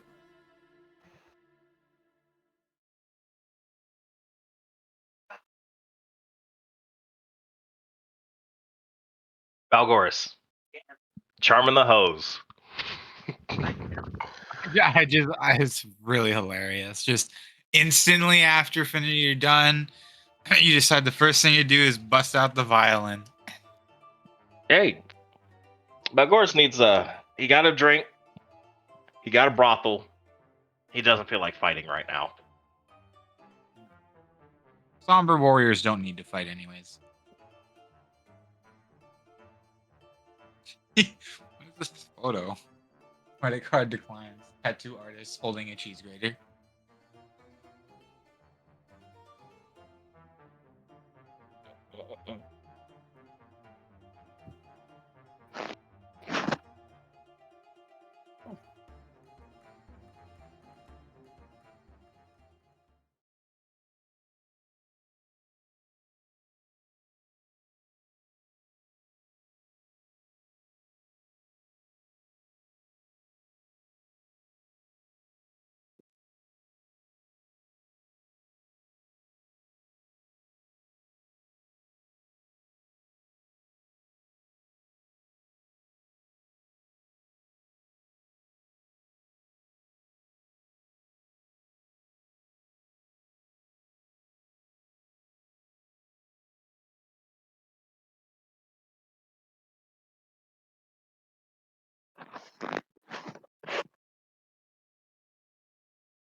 Well, we're gonna have an interesting moment. I wonder where we're going from here. That'd be a good question. Two choices. Yeah. You guys Okay. can still ever know how to curiosity. Yeah, I can still hear you. Uh, Honestly, I'm thinking No, the song, Warlord. The song, Balgoris not, really. not him. He asked if we could hear the song. No, Maybe unfortunately, not yet. might take a minute. I'll play it later. I found it on YouTube.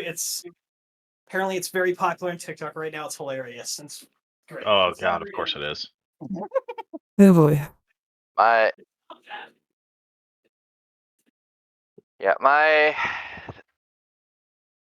I was hoping that I would get some kind of like, well, maybe we could, and you actually agree to possibly do a fucking like ship heist. Go do some approved piracy shit. I may have plans of that sort, but we're not there yet. Instead, you get museum heist. Mm-hmm. Prior to enough this, now. Balgoris would have been like, "No, Huh. we're not robbing people." Now To be Balgoris fair, is you're stealing Fuck. one important world-changing artifact from an asshole. You're not stealing it for monetary gain. It's true. I mean, the piracy that I was suggesting wouldn't have been for monetary gain for us. It would have been for the city. Go pull what they pulled on us. Later. Oh, Rob. Oh, you mean actual privateering? Yes. Yes. Go All right. from steal their fucking. Tell you what I want to play the song if you guys haven't seen it yet, so I will pull up a stream for YouTube to do it. Okay. They stole our tax Actually, ship. might I be able Why to not do go that? steal theirs? I might need to do an activity for that, actually. All right, activity.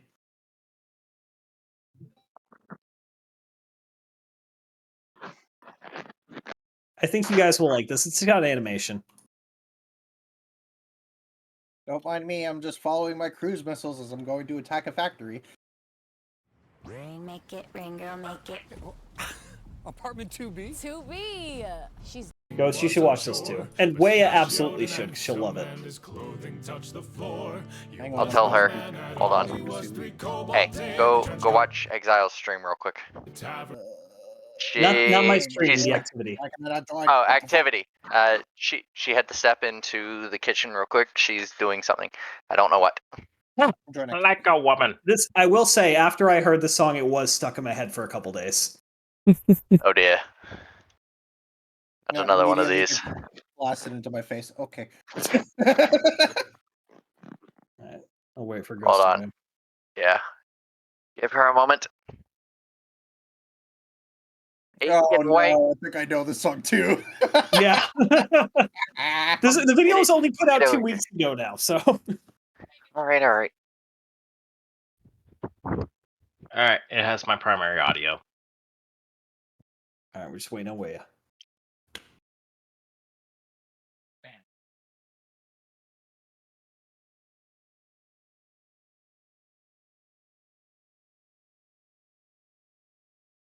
Oh, somebody launched the thermo nuke. Well done. What are you playing? Nuclear option. Not even familiar with that one. It's actually good now. I'm enjoying it.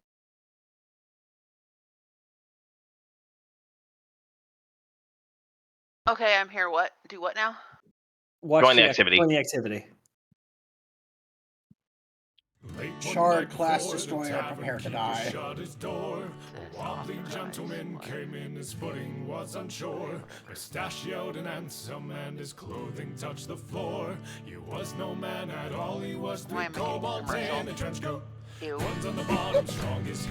Two's in the middle, carrying 3. Three's pretending not to be 3 kobolds in a trench coat.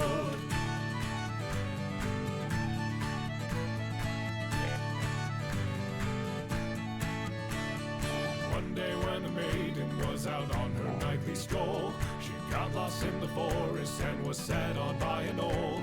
When in there stepped a gentleman, mustachioed and tall. He was no help at all, 'cause he's 3 kobolds in a trench coat.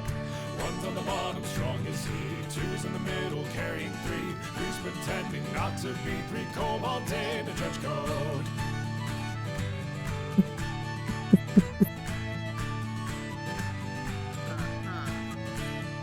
Once there was a king who was a scourge upon his land.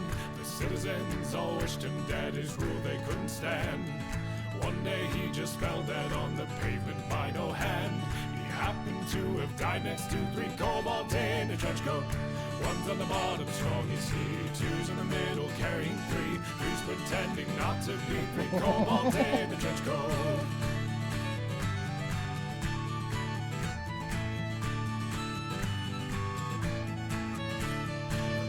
Of the kingdom, the men's praises they did sing, believing that he was the one who slew their awful king.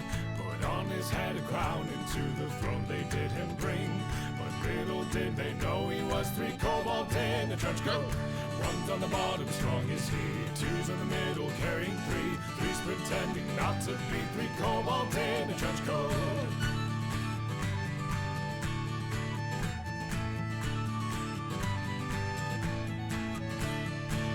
Take them long to hate their brand new overlord. He butchered up the tax code and put rebels to the sword. From out of his own kingdom he was driven by the horde. The economy had been ruined by 3 kobolds in a trench coat. One's on the bottom, strong as he. Two's in the middle, carrying 3. Three's pretending not to be 3 kobolds in a trench coat. 1, 2, 3.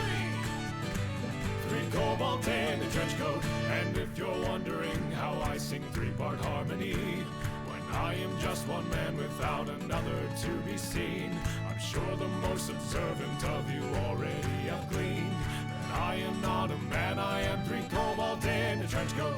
One's on the bottom, fiddling free, two's in the middle, keeping the beat. I'm pretending not to be three cobalt in a trench coat.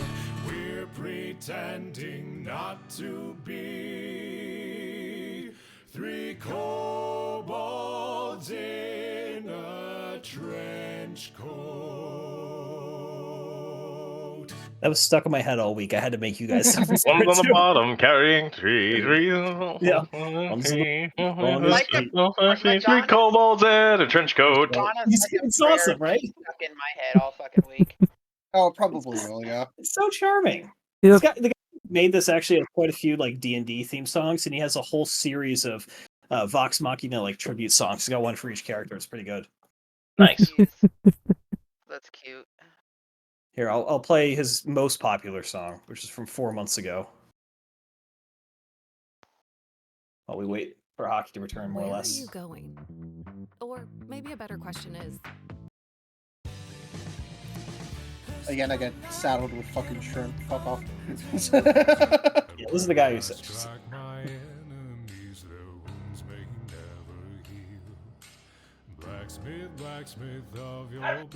Oh, hang on. Ew, commercials. Blech.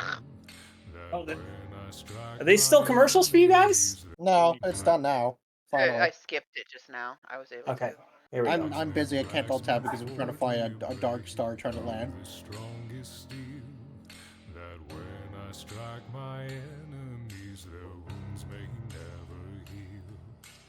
Blacksmith, blacksmith of your blade, legends there shall rise. Did you let them both out? That you will forge for me will deliver us from the night, the night.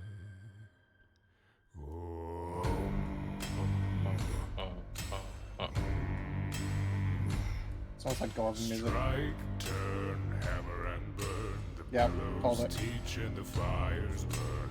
Iron, oil, temper and toil. This is like something dwarves would sing. You're not listening to what I just said. I can't hear you. Like, well, right now over the music. Gleams like diamonds that can make the darkness kneel. Blacksmith, blacksmith, forge me a blade of the strongest. He's actually got a couple of recent collaborations with Cole McGuinness of all people. I was gonna say he would do good with Cole McInnes. He has several collabs with him recently. Like his voice mixed with Cole's is a fucking. Ugh. Mwah. Dude's only got 44,000 subs, but I think he's bigger on TikTok. Yeah, that makes sense. Whoa, he's got a good baritone though. Ooh, I like that. His history goes back 5 years. Have you And guys God, ever? his skin has gotten so much better. I just looked at his oldest videos. Dude had total like high school acne. Have you guys ever heard of? Acne, the fuck you mean? Have you guys ever heard Coulter Wall? Sounds potentially familiar. Look up when this is done. Look up. Hold on. Ooh, are they sending their ships into the center where I can murder them all? Yes, please. I will scream. Where is Blacksmith of your blade, legends there shall rise. For the blade that you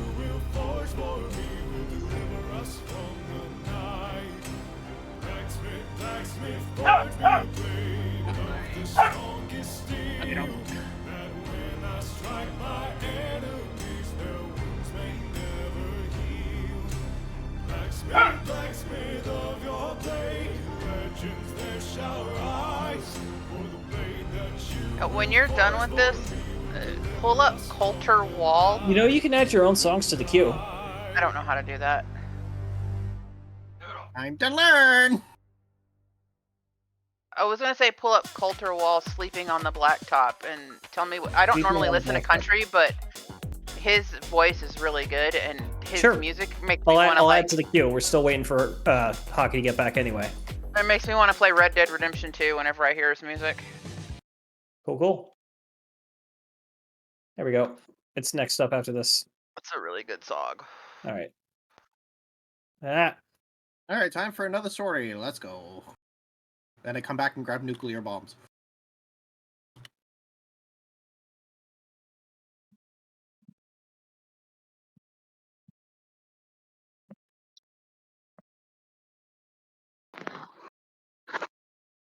This is called McGinnis collab.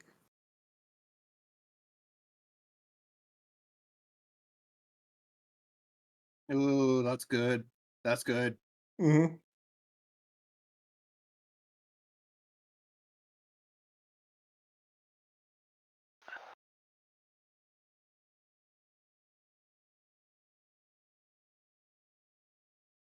All right, let's go murder that ship that's in the center of the harbor right now.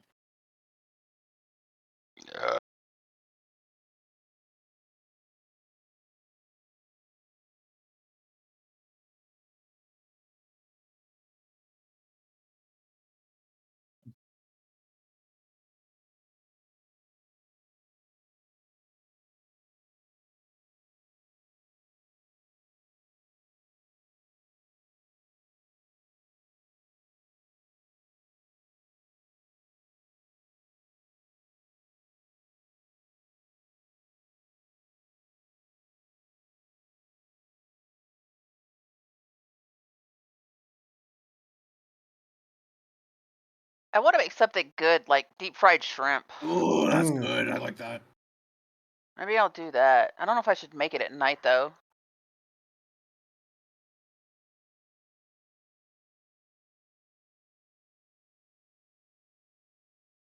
Oh, there's our carrier. Oh, it's just, the stupid fucking Oh, that helicopter's about to go smack. alarm thing. I don't know how it's going to react to the grease. Ooh. A little bit of Jonathan Young in there, I hear. Mm-hmm.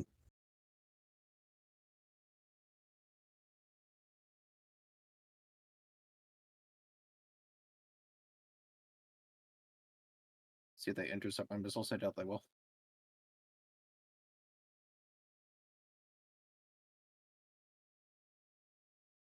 Yeah, he also did a cover of Blood Upon the Snow by Hoser with Colt McGinnis earlier. Listen to this Hoser. guy's Oh voice. no, not good. What? Time for me to flee.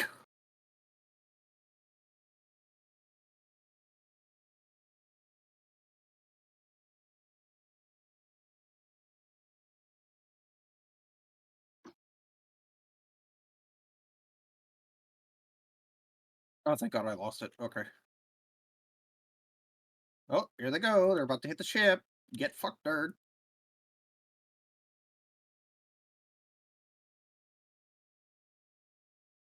I hope your stream's not awkwardly just sitting there listening to all this, Tristan.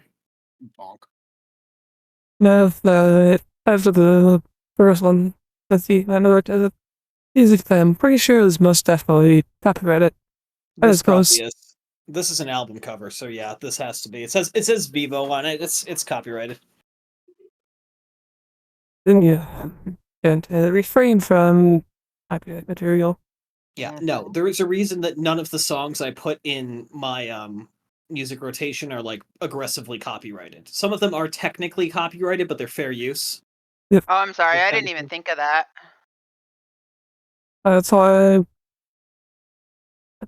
I can hold off that one. That second video. Yeah, no, of course. Also, can you see why I had 3 kobolds in a trench coat stuck in my head? Yeah. Mm-hmm. Oh yeah, no, why I see what you mean with that. One's on the bottom carrying 3. 3 to the saddle, 3. 3 kobolds and a trench coat. Silence, you. Someone stabbed that man.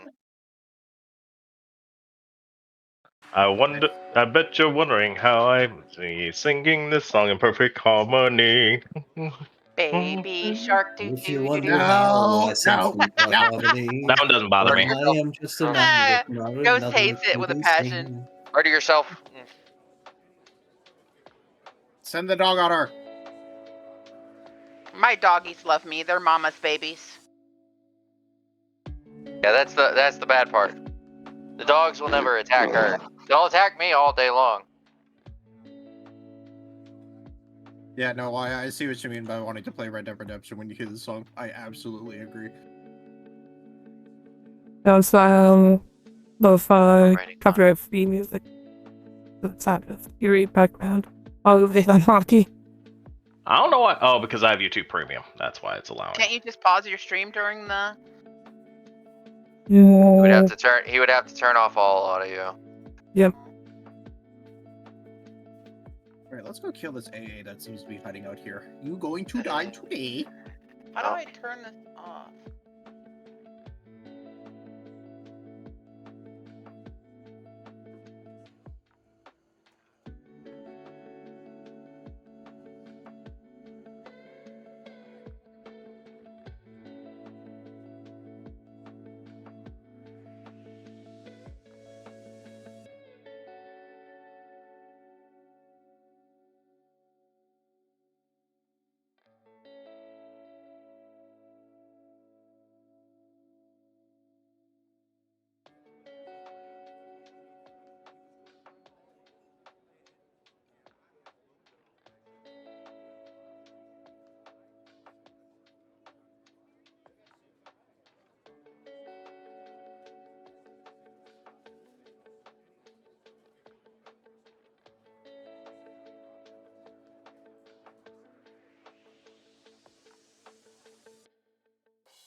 You may have tried having that talk with him. Hey man, dude wants to do what he wants to do. He's gonna suffer the consequences whenever it fucking happens. Not good. No, it's not. But The problem is other people can suffer the consequences. No, I'm very True. aware. And he will live with that fucking guilt, believe me. Don't worry about it. but continuing on, D&D. Yep. I'm in the bathroom. 1 moment. Oh my God. You heard me from here? Yeah. Yes. Yes. I'm a little concerned. Fucker. I'm speaking that loud, and I'm all the way in the bathroom. Yeah, be careful. I'll They hear might you. be able to hear you shit. Well, I'm not doing that at least. All Ricky then.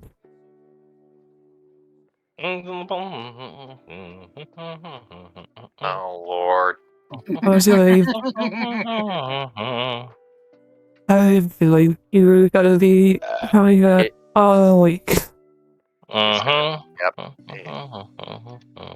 Nah, it didn't get the song that's stuck in my head out of my head. There's just too many videos with people using it right now. Oh, so you've seen it before then, Wea? What? The 3 kobolds in a trench coat? No, I haven't. That was the first time. Ah. Alright, well, hang on. I'm going to F5, so your screen's going to go blank for a moment. Missiles away! Time for me to flee, bye-bye. Diggy diggy hole. Diggy No. diggy hole. No. Yeah, no, I don't blame her. I am a dwarf and I'm leaving home. No, that's I gonna actually be have that stuck song in on my phone. I everybody's have head. it saved on my phone too, so yeah. Hey, there it goes. Yeah, you can hear it this time? Okay. I'm Do you want me to play it? I mean, sure. While we talk. I'm just supposed to get through and kill those things. Explore. apparently they did. Kobolds in a trench coat. Let's see. Swings on the bottle, staring 3. To be 3 kobolds in a trench coat. How many ships for me to murder with long-range missiles? Oh no. I doomed my F-15. What are you doing? What are you playing? We're doing D&D. I said nuclear option. I was talking He's to Ghost. playing it. He's playing his other Yeah, game. you can play his. Come on, Ghost. What? Play the shit. What? Alright, let me go back to general ambient music. You were, Hey, you're quit taking it. forever. No roughhousing. Quit it. That's Noodle, what quit those jumping in his boys- face. They don't listen. They're very stubborn. Yes. Yes, they are. Yeah, My boy Green listens is to known me. for that. You guys knew what you were getting into. He's a good boy. He listens to me. In any case, Noodle is in her raptor phase, so yeah, she listens like shit. But in any case, That's just easy training. That's all you need to do. quit it. He basically just tells her off because Rig she's shifter, jumping ultra in quiet. his face. Lotus. Works every time. Yeah. Are we moving on to the evening, or is there anything else that must be done today? Joss is going to take a sand bath just to get her hair Fly out properly. dry out properly and also get her fur pumping all set. It certainly helps with that. So how much witch bolt she is with testing in vicious anger, mind you. Oh yeah, no, it's justified justified witchery.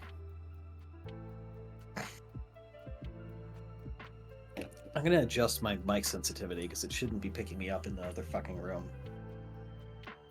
Just one moment. What you doing? What you got? What you got? Oh goodness. That should be a bit better. I'm not cutting out, right? No. Negative. All right.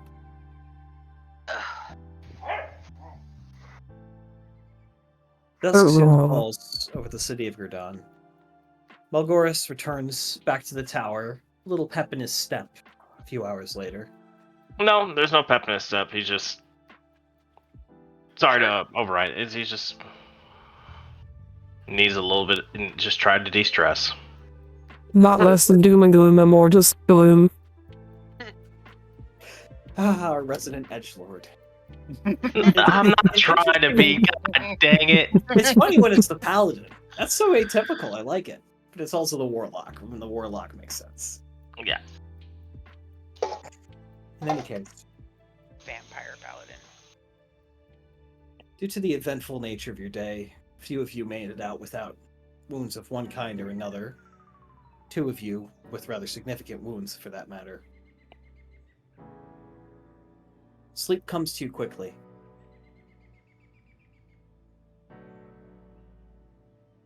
But sleep is not always a quiet thing. Lotus. Yes. You find yourself in a dark and twisted landscape. It's a strange place. The night sky above you. Is it night? Is it day? It's as dark as night, but not a star are to be seen. Only the pale light of the twin moons illuminate the gray landscape surrounding you. It's as if all color has been drained from the entire world. You're standing in the ruins of a village, burned and abandoned, not a single resident in sight. Strange and alien, yet eerily familiar. Different, but arranged in a way you know. A familiar tavern, an old stone church, two small rivers joining into one just north of the village square. Riverhorn. A place you called home in your first days in this world. But not the one you know. A gray reflection of that green town. The land around you is dark, twisted and warped and curled in unnatural ways. Mountains in the distance, where there were none before, rise in strange, jagged shapes. Rivers and valleys that you see before you slope with unnatural curves, as if gravity itself doesn't necessarily play by the right rules. There is no color, only shades of black and white and gray. Looking down at yourself, you realize, firstly, that you're completely naked, and your skin is as white as snow, as is your hair, which flows freely down to your waist. The runic tattoos on your body, those strange markings that you still don't know the nature of, normally a dull scar-like red, are black and defined, but seem to almost shimmer slightly in the pale light. As you stand there in this village, you think you hear a whisper on the wind. Otis. Faint, distant, but powerful. And you find yourself drawn towards the east, towards a large stand of twisted, dead trees, in the same place as the forest you knew. You walk a familiar trail, past the moldering ruins of what should have been Garish's home, and down to the head of the forest trail. Everything is silent, not even the wind, which you can see rustling in the tree branches, reaches your ear. Only the same faint, ethereal voice echoing in your mind. Come to me, child. Moving further along the path, you realize you're approaching the grove where the sacred oak stood in your world. Instead, here you find only more ruins. Old, elven in design. A great circle of columns and archways surrounding a central stone dais. As you step through the outer ring of arches, you see a figure standing next to a raised platform atop the dais, wrapped in black cloth and still as death. Do you try to do anything? Am I in control of myself?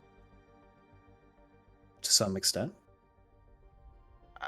I'm gonna ask who are you, and what do you want? The figure doesn't turn. Doesn't seem to react at all. And you find yourself being pulled forward, as if your legs won't listen to you. Stepping closer as you're pulled towards this individual. After what feels like an eternity, but it's really only a few dozen steps, you reach the edge of the dais and see that atop it there's a central stone with a large circle of crystals, all dark and black and silent, but pulsing with an unknown power. A little bit of light surrounds you, drawn towards them inexorably. And as you draw closer, you feel the runes on your skin begin to pulse, just boom, boom, boom, with this burning heat in sync with the gems, as the figure turns to face you. One moment.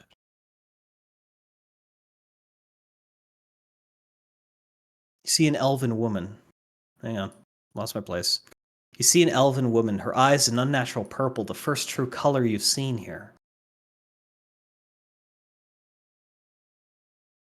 As a black and purple mist swirls about her as she steps towards you, silently, expressionless. Looking and see in her right hand she holds a wicked-looking dagger, curved and gnarled like an old tree root, but as sharp as any blade. She raises it and points it towards you, her face calm, expressionless, but her eyes filled with anger or fear.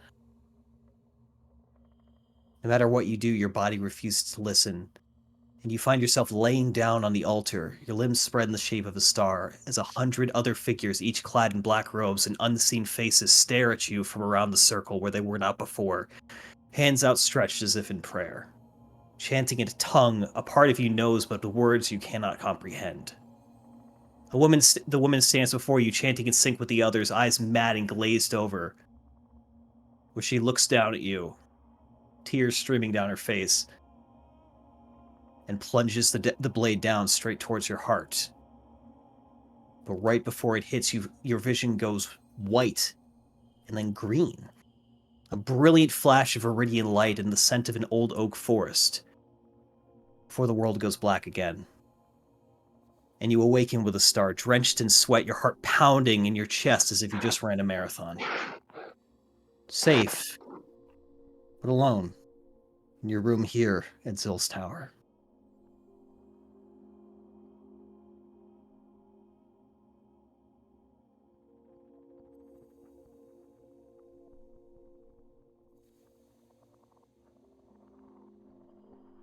Am I You're awake. okay? Are you done? Yes. Okay. Holy shit. I get up and I go look for somebody to tell about the dream that I had and that it's really real. What are you looking for? Anybody that's here. Next door is Garish. Alright, well, I'll go tell him. Meanwhile, the rest of you slumber still. Preparing myself for this one. Quirky Scratch. A hot blast of air rouses you from your slumber amidst the sounds of screaming and the smell of burning flesh.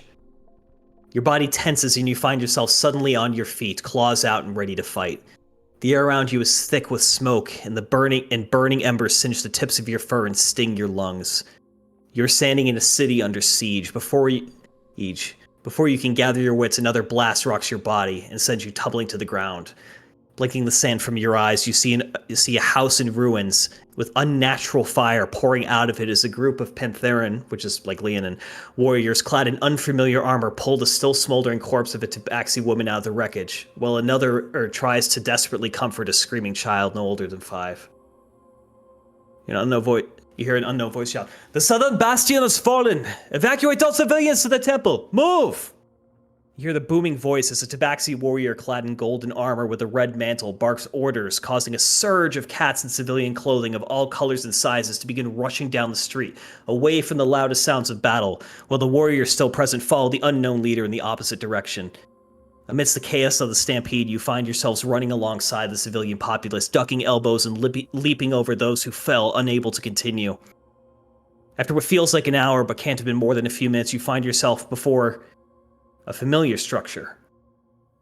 A building that in your time you know as the Chancery of Dust stands before you, but glorious in appearance, its exterior smooth and richly painted, unlike the weathered sandstone you're familiar with. As the crowd continues inside, your eyes are instead drawn to a group of warriors standing guard around 2 other figures, more familiar-looking ones. The first is a male Tabaxi with orange and black fur, with the bearing of a commander in a stoic face that belies a deep fear within himself. The second is another Tabaxi, a woman, with soft sand-colored fur and 2 shining golden eyes. The 2 seem to be arguing. The man is animated despite his calm face, seemingly adamantly opposed to whatever the woman is suggesting.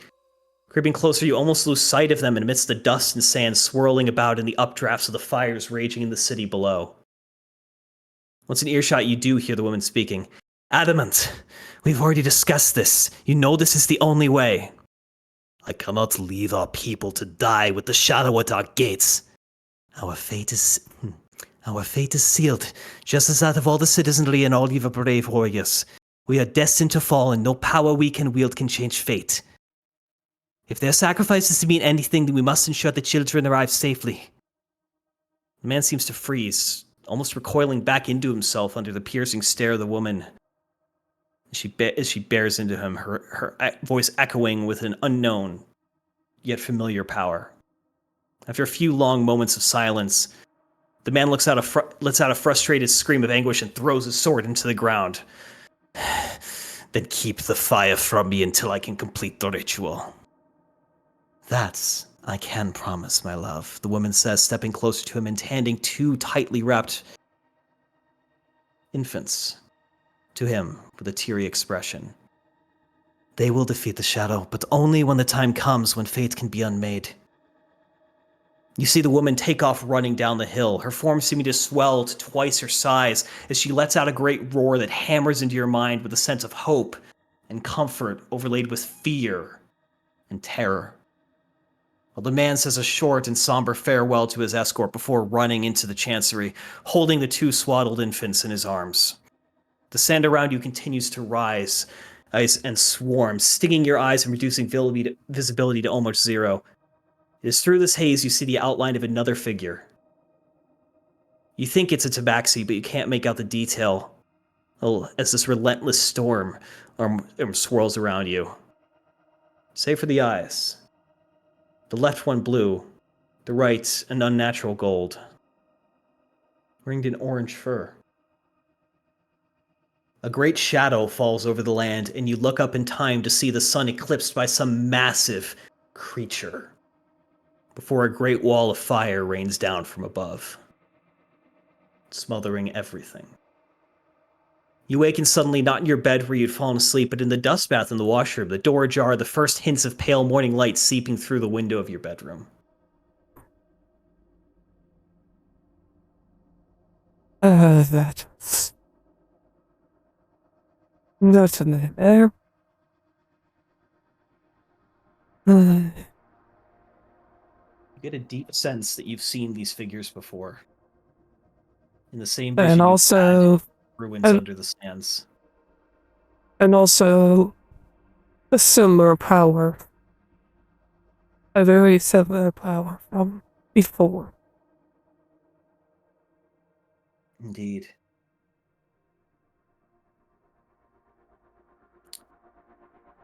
US gets up. It's full dressed. And just starts looking over that premonition as best she could, analyzing every detail she can recall. Writing them down, I assume. Mm-hmm. Roxby.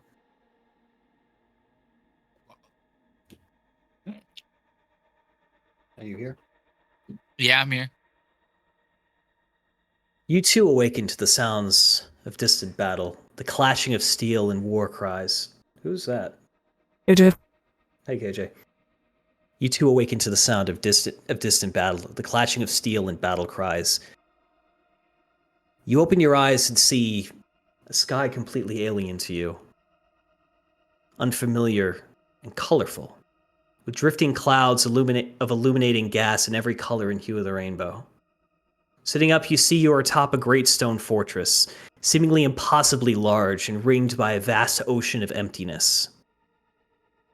You look ahead and see the battle before you, distant but massive in scope. You see warriors clad in green and gold, with horned helms and shining weapons, clashing against a seemingly endless sea of strange beings clad in black and silver. For now it seems as though the green warriors are holding the line at the farthest gates, beyond which lies a great bridge of rainbow colors that stretches far into the horizon.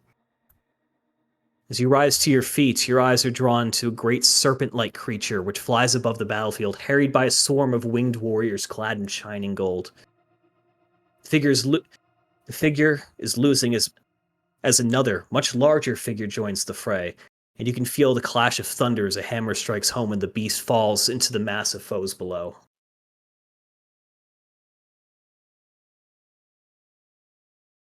You stand there, staring at the scene before you. A sense of connection and a desire to join them. Am I armed? For 7 centuries the battle has raged, but only in these past weeks have we been driven back more than an inch. Turn to your right and you see you've been joined by another figure. A tall, human-looking male with a long gray beard and a missing right eye. He wears simple, tattered gray robes over ancient-looking steel armor, blued in battle ill-hardened, scarred with countless nicks and scratches from a lifetime of war.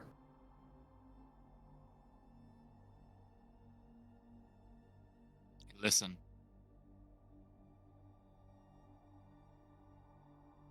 He looks to you as if expecting an answer.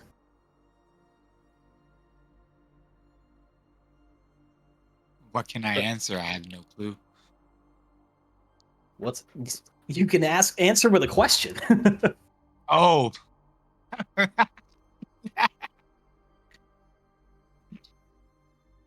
When But do you I feel- join this fight? You should not worry yourself with this conflict.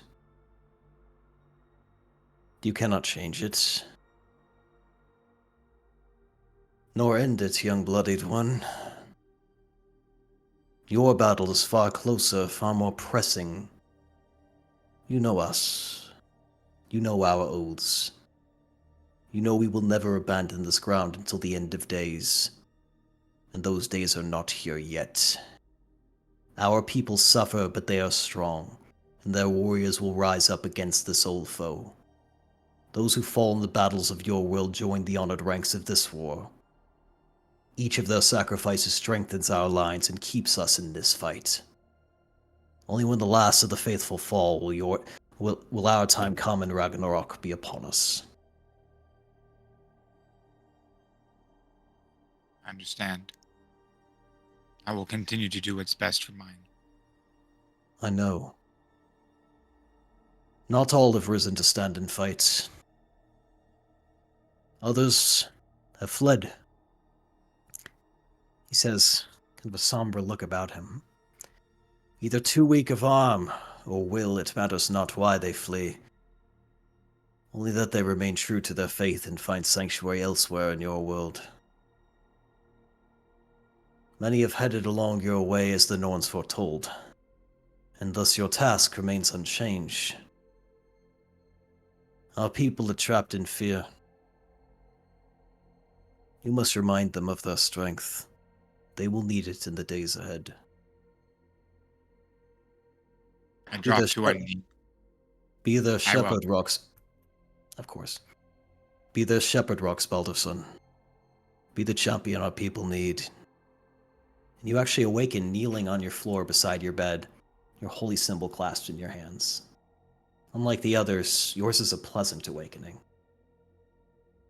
As you feel a deep sense of purpose within you. I stand warm. First rays of sunshine are peeking through the windows of all these rooms. It's early still, but you had an early evening. Soon day will be upon you. And decisions will need to be made.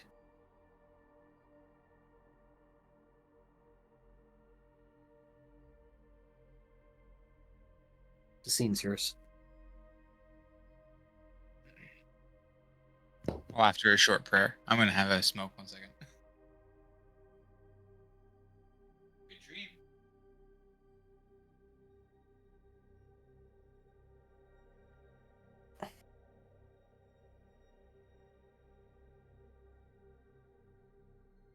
Lotus, how goes your discussion with Garish? Is he gonna have a dream too? Maybe he should have his dream before I disturb him. No, he's done with dreams. Oh, He was asleep when you went in there. okay. Yeah, I'm like pound on his door and then I run in and I tell him to wake up and get his attention. What? And then I'm gonna tell him all about the dream and that it was really real. He's going to try and comfort her as best he can. I can't hear you. I think your headphones are off. He's gonna try to comfort her as best he can and attempt to calm her down. You are her rock in this world. Quirky Scratch, how are you? As the first glimpses of sunlight over the port begin to bathe light over the city. And you see that it's already waking up, active. The streets are filled with people taking advantage of these cooler morning hours before the true heat of the sun arrives. She has jotted down as much information she can glean from that premonition that she can.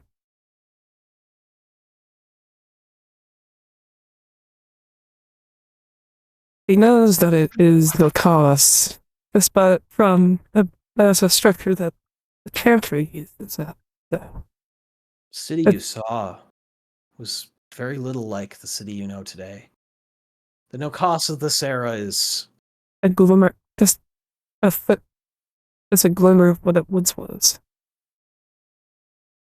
the city you saw must have been as large as Takar. Have you held a Or million? larger. Not larger. Is that larger? Not larger than Takar. Takar is one of the largest cities in the world, though. Hmm.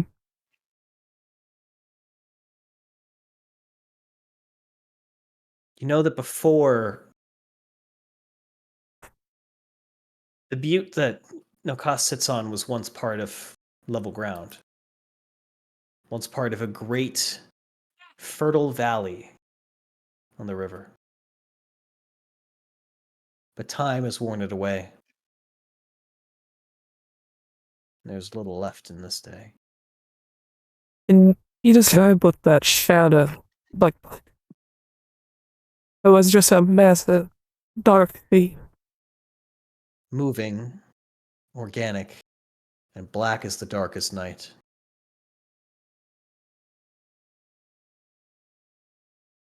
The deep, rumbling roar in the distance.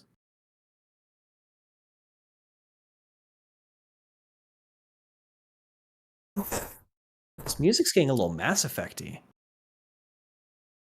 I need to turn. Yeah, you're not wrong there.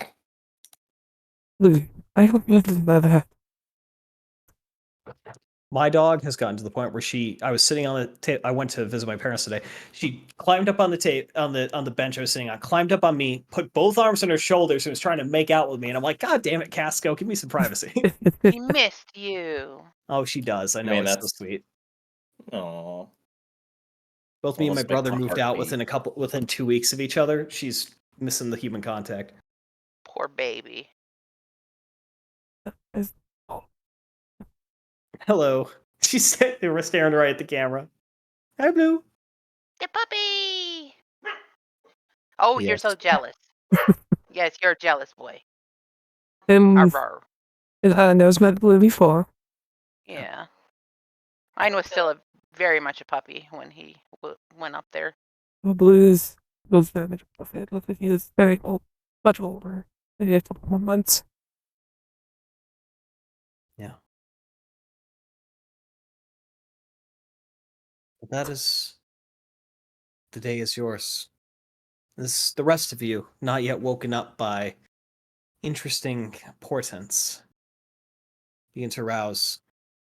You hear a door open into the hallway and close again.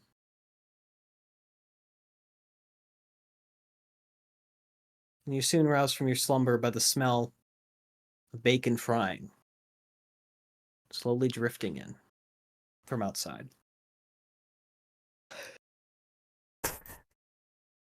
Time to speed this prayer up. I smell some good cooking. You have a whole altar to pray at now. Yeah, it's good to actually have. Although waking up in the position I did, I believe I prayed in my sleep. You certainly. I had an experience, one I haven't had in quite some time. I You've haven't woken never up like that seen the before. faces of the gods like that. It's not often you get to talk straight to them. It's not often they take a special interest. Oh, yeah, you just like your butt scratched. Yes, that's what my god All wants. he's looking for. Odin just needs a little itching. Just for fetching Blue's YouTube's clarification that talk about my dog. He's being very demanding. Then boop it. Boop the snoot. Boop, boop, boop, boop. Thank you. I feel better now. Just everyone who had their dream is just lining up in Zill's office. No, you find yourselves moving, following the smell, and you soon come into. QS is looking for Zill. You soon find a small dining room. Ciro currently busy at a little mini kitchenette off the side, grilling up some bacon and eggs. I figured you'd be hungry, and frankly, I'm starving. Sleep all right? So you all kind of file in one after the other. No. No. Sorry to hear that. What happened? Apparently the others had nightmares. I myself was fine, yes, but the others apparently had nightmares. Well, he does know about Lotus. He don't know about you. Not anyone else. Oh, what happened, Lotus? I had a really bad nightmare that seemed like it was real, like I was really there. Maybe you were. Maybe. That's what's What'd so you see? scary about it. I was back at the town where we came from, me and Garash came from, except it was all in ruins and it was dark and black and it was like it was there, but it was in another world or something because there was no stars and everything was just messed up and I got pulled to an altar by someone and they sacrificed me, I think. You never felt the pain of the blade. It's as if something else pulled you away first. Yeah, I like woke up before I got stabbed, but I was on an altar and the woman was above me with a knife. A bunch of other people too. Yeah, I'm crying. That's well, when Zil gets back, I'll tell him he had to go to Aleros he was talking to people. He'll be back later today, and we'll be ready to set sail tomorrow morning. Everyone's here by now, by the way. Morning. She was my friend looking over papers that she's quickly jotted down as much info she can have from her dream. Making sure she hasn't lived any little detail. Want to scratch? You sleep okay, I hope? She was looks at him and sees little some bags under her eyes. Oh, and now that is. No. More like I woke up in this sand cleaning area. In my room. Look at me. Cats loved it, but I didn't. Okay.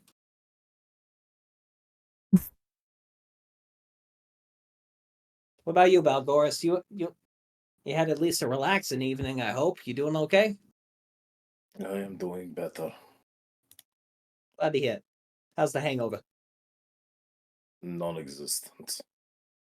Lucky bastard. Paladin. Purple.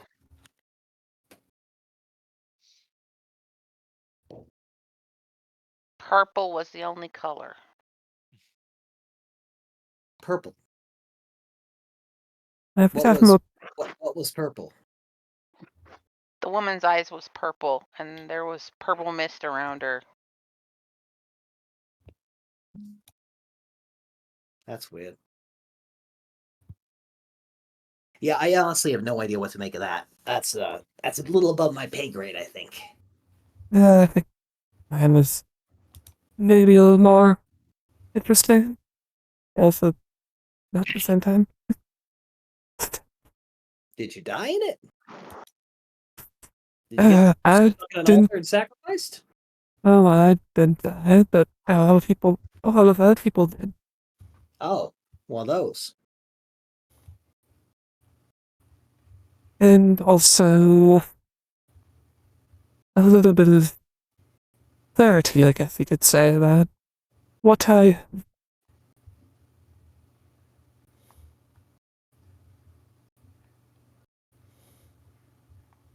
That sounds like a very interesting conversation that I'll have with you after I finish a plate of bacon and eggs. I got some toast over there too. Come on. Oh, there's some sausages I haven't grilled up yet. If anyone wants those instead. You're making me hungry. I haven't eaten yet today. Why? I'll help partake in the 10 preparation p.m. of for the you. rest of the Jesus, food. get some food. Absolutely. Get some cooking on with Eventually, maybe. Zero. He'll I'm appreciate serious the sous chef. assistance. He's currently standing on a step stool and could definitely use the help. Absolutely. I'm here. I'm used to Chef Zero. I'm here. Okay.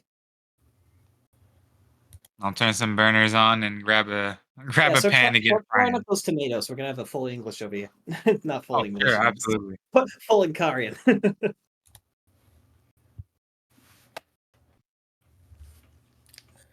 What about you? Any prophetic dreams for you? You know, funny you should say. Oh my god, really?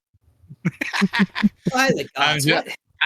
as I swear, I'm you sleep in saying one this, wizard town and suddenly everyone should see the future. not I the hope future. that's not the future. Yeah, mine was very much the past. Warlord, is your is your microphone okay? I keep seeing your light come on, but I don't hear anything.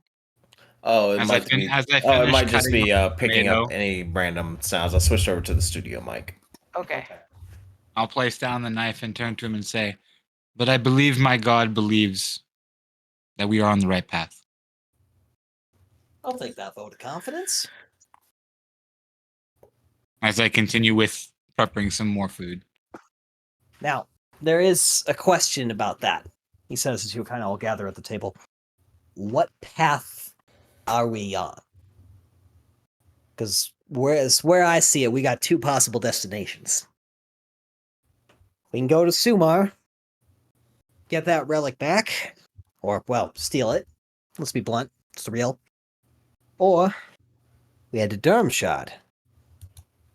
Talk to the crazy gnome. Try and figure out where the hell the first circle is, and if they can tell us anything about these gems and Lotus.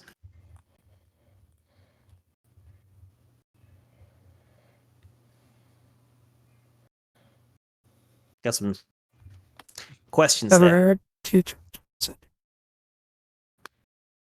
Is that how many pieces of bacon you're eating right now? No, that's for something else. Oh, let me do a long rest real quick. Yeah, everyone should long rest if they haven't already. I think most of you are still beat up. Really? One There we go. and 1 And point for blood you as well. points. Yep. Down to 9. Oh, Balgoris. I don't think it's gonna help you too much, but I figured you might like the taste. And good news is it's made from pigs, as he gives you some black sausage, or some black pudding. Greatly appreciated. It Actually does a not give good you blood point. points, but it does taste good. Yeah, I was figured. going to ask. I was going to ask if we could actually prepare meals that can give him blood points. His blood must be in a raw form. Oh, okay. Remember, we said Fair it was more the act life of taking a life is what gives the restoration, not There's just more blood life itself. essence, not blood itself. We Okay. go full with sail. Ephraim, understood. Well, that's unfortunate. You just need to keep like a everlasting bag of live weasels. Just pull out a bag of weasels. Yeah, you just pull them out and you just go straight to the neck and you throw the body and you just got like 10 more. Just keep going. No, honey badger. A little bigger. No, but that one's gonna fight back. Yes. Yeah, at that point you just pull it out of the bag and Weasels throw it at will the enemy. To be fair, though, he did get a hippo. Weasels are Yeah, hella he did. predators. That's true. Yeah, but the weasel's a lot easier to overpower. Yeah, but weasels are cute and smart. Well, also you can make nice little fur items if you can get enough. He just becomes a fucking furmonger. He's just hoarding them. That's great. Anyways. A bag of weasels. No, a bag of rats. Do rats. Rats are icky. So you guys have some discussions to have. I believe you, Blink here. I'm not the most accepting of piracy, but if it furthers our goals, I am for this action. I don't see how it wouldn't at this point. Sumo is also a cool city. I mean, mind you, Durnhold is awesome. Especially, oh my god, the upper city is so cool. Just be careful. Honestly, we might be safer there than we would be here, especially if it's a dragon hunting us. Tabaxi are known for the wyvern riders. Don't know if they'll stop a great one, but they might make a think twice. It'll be interesting, that's for sure. Suma's an elf city. Big colony one. Not exactly my scene, but It's got some advantages. Not that many places openly sell powerful magic items, but there is one place there. Can't remember what it's called. Back to you on that, but I've actually never gone, but Zill told me about it. It's in the Skywood District, actually. It's in the same place that we'd be looking at. Have to check it out. If you got some cash to spend, anyway. I wouldn't expect anything cheap. Well, especially from elves. Yeah. Well, I don't know if it's an elf that runs the place. No, like it's probably a certain someone that we met a while ago. Potentially. But no, Zill told me the guy's not alive. Like, apparently he's some sort of automaton. Okay, I thought you were going a different direction with that. No, he's not like Ball. And even Ball's like mostly alive, right? I am as alive as you are. Sure, blood drinker. Okay. Watch You know, I only tell you because I know you can take it. I don't think he appreciated it. I won't bite.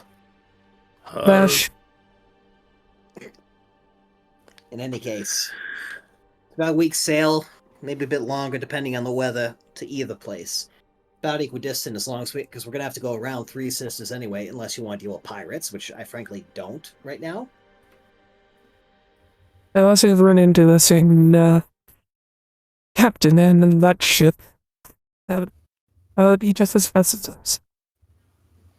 Yeah. But we've got the tonnage on that little dinky piece of shit that she sails. If it comes to a fight with her, you know we'll be ready for it. As long as I can keep you guys training up. Jesus Christ, none of you know what to have your sea legs yet. Well, maybe a little bit. It'll be a little bit before I think most of us get to our sea legs. Well, poor Garish wasn't blowing chunks on the last trip, at least. No. We didn't sail through the middle of a storm. Yes, you did, actually. It was just a not lot the more one that, mild. The one that was bad as the previous one. Oh yeah, we didn't have some weird Fae thing attacking us either. Let's hope it stays that way. Mm-hmm. But anyway, so you had a dream of being sacrificed. You had a dream about a city, and Rox, you didn't really tell me what you saw. You said you spoke to your gods? If you want me to further delve into it, I Well, saw the that's for Eternal you. War. I saw the Eternal War past my life. I saw what position I may take, but I also know that in order for me and many of my people to join those ranks, we must be steadfast in our goals. Okay, now I know of one particular Eternal War, and that's in Avernus. I think you're talking about a different one. I believe I'm speaking of what I'm speaking of.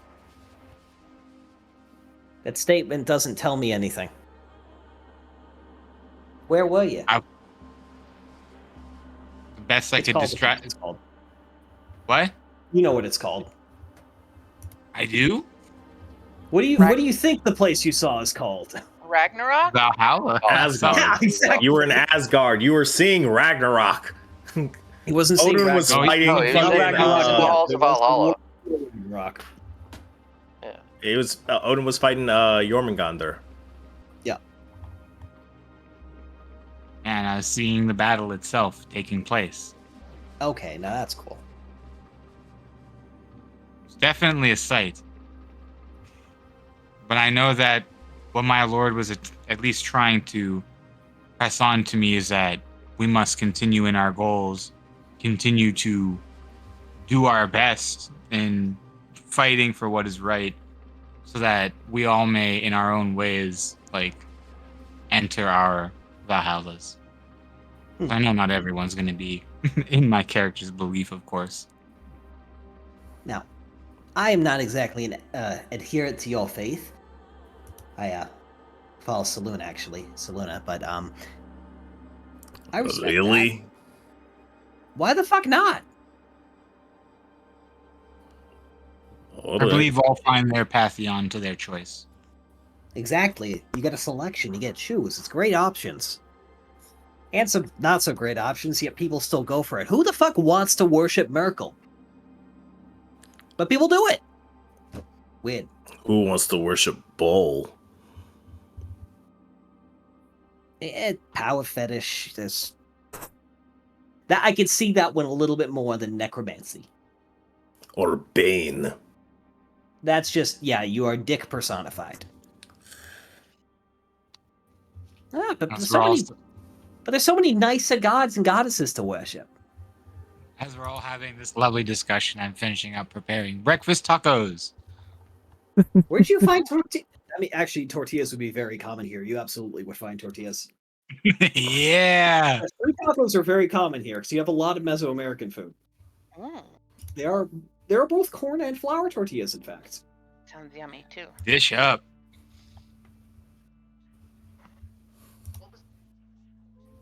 It's a very nicely spiced They chicken. are defrosting. Like what? If I'm gonna cook something, I can't say something else is yummy? What would you like to cook? I said breakfast taco sounds good, and he asked me what the point of thawing hamburgers was, and I'm like, because I'm gonna cook hamburgers? Like, the fuck? Just have Thorin over there breathe on it. See what I have to live with? I know that today's not been a super long session, so any more discussion you want to have, we're here all this long. And I think we're all committed to going to the robbery. That's about it. Okay. Go do the steal. And I think we will end tonight's session here. Positive. Thank you all for joining us, and try not to get killed by the gods when you're going about your daily life. Before you close anything, Exile. Alright, ladies and gentlemen, that'll be the end of this D&D stream for this week. There you have a host, Chris Longshot. And like all things in the universe, everything must come to an end. It's our team message. Anywho, have a good rest of your weekend. Just Longshot, signing off.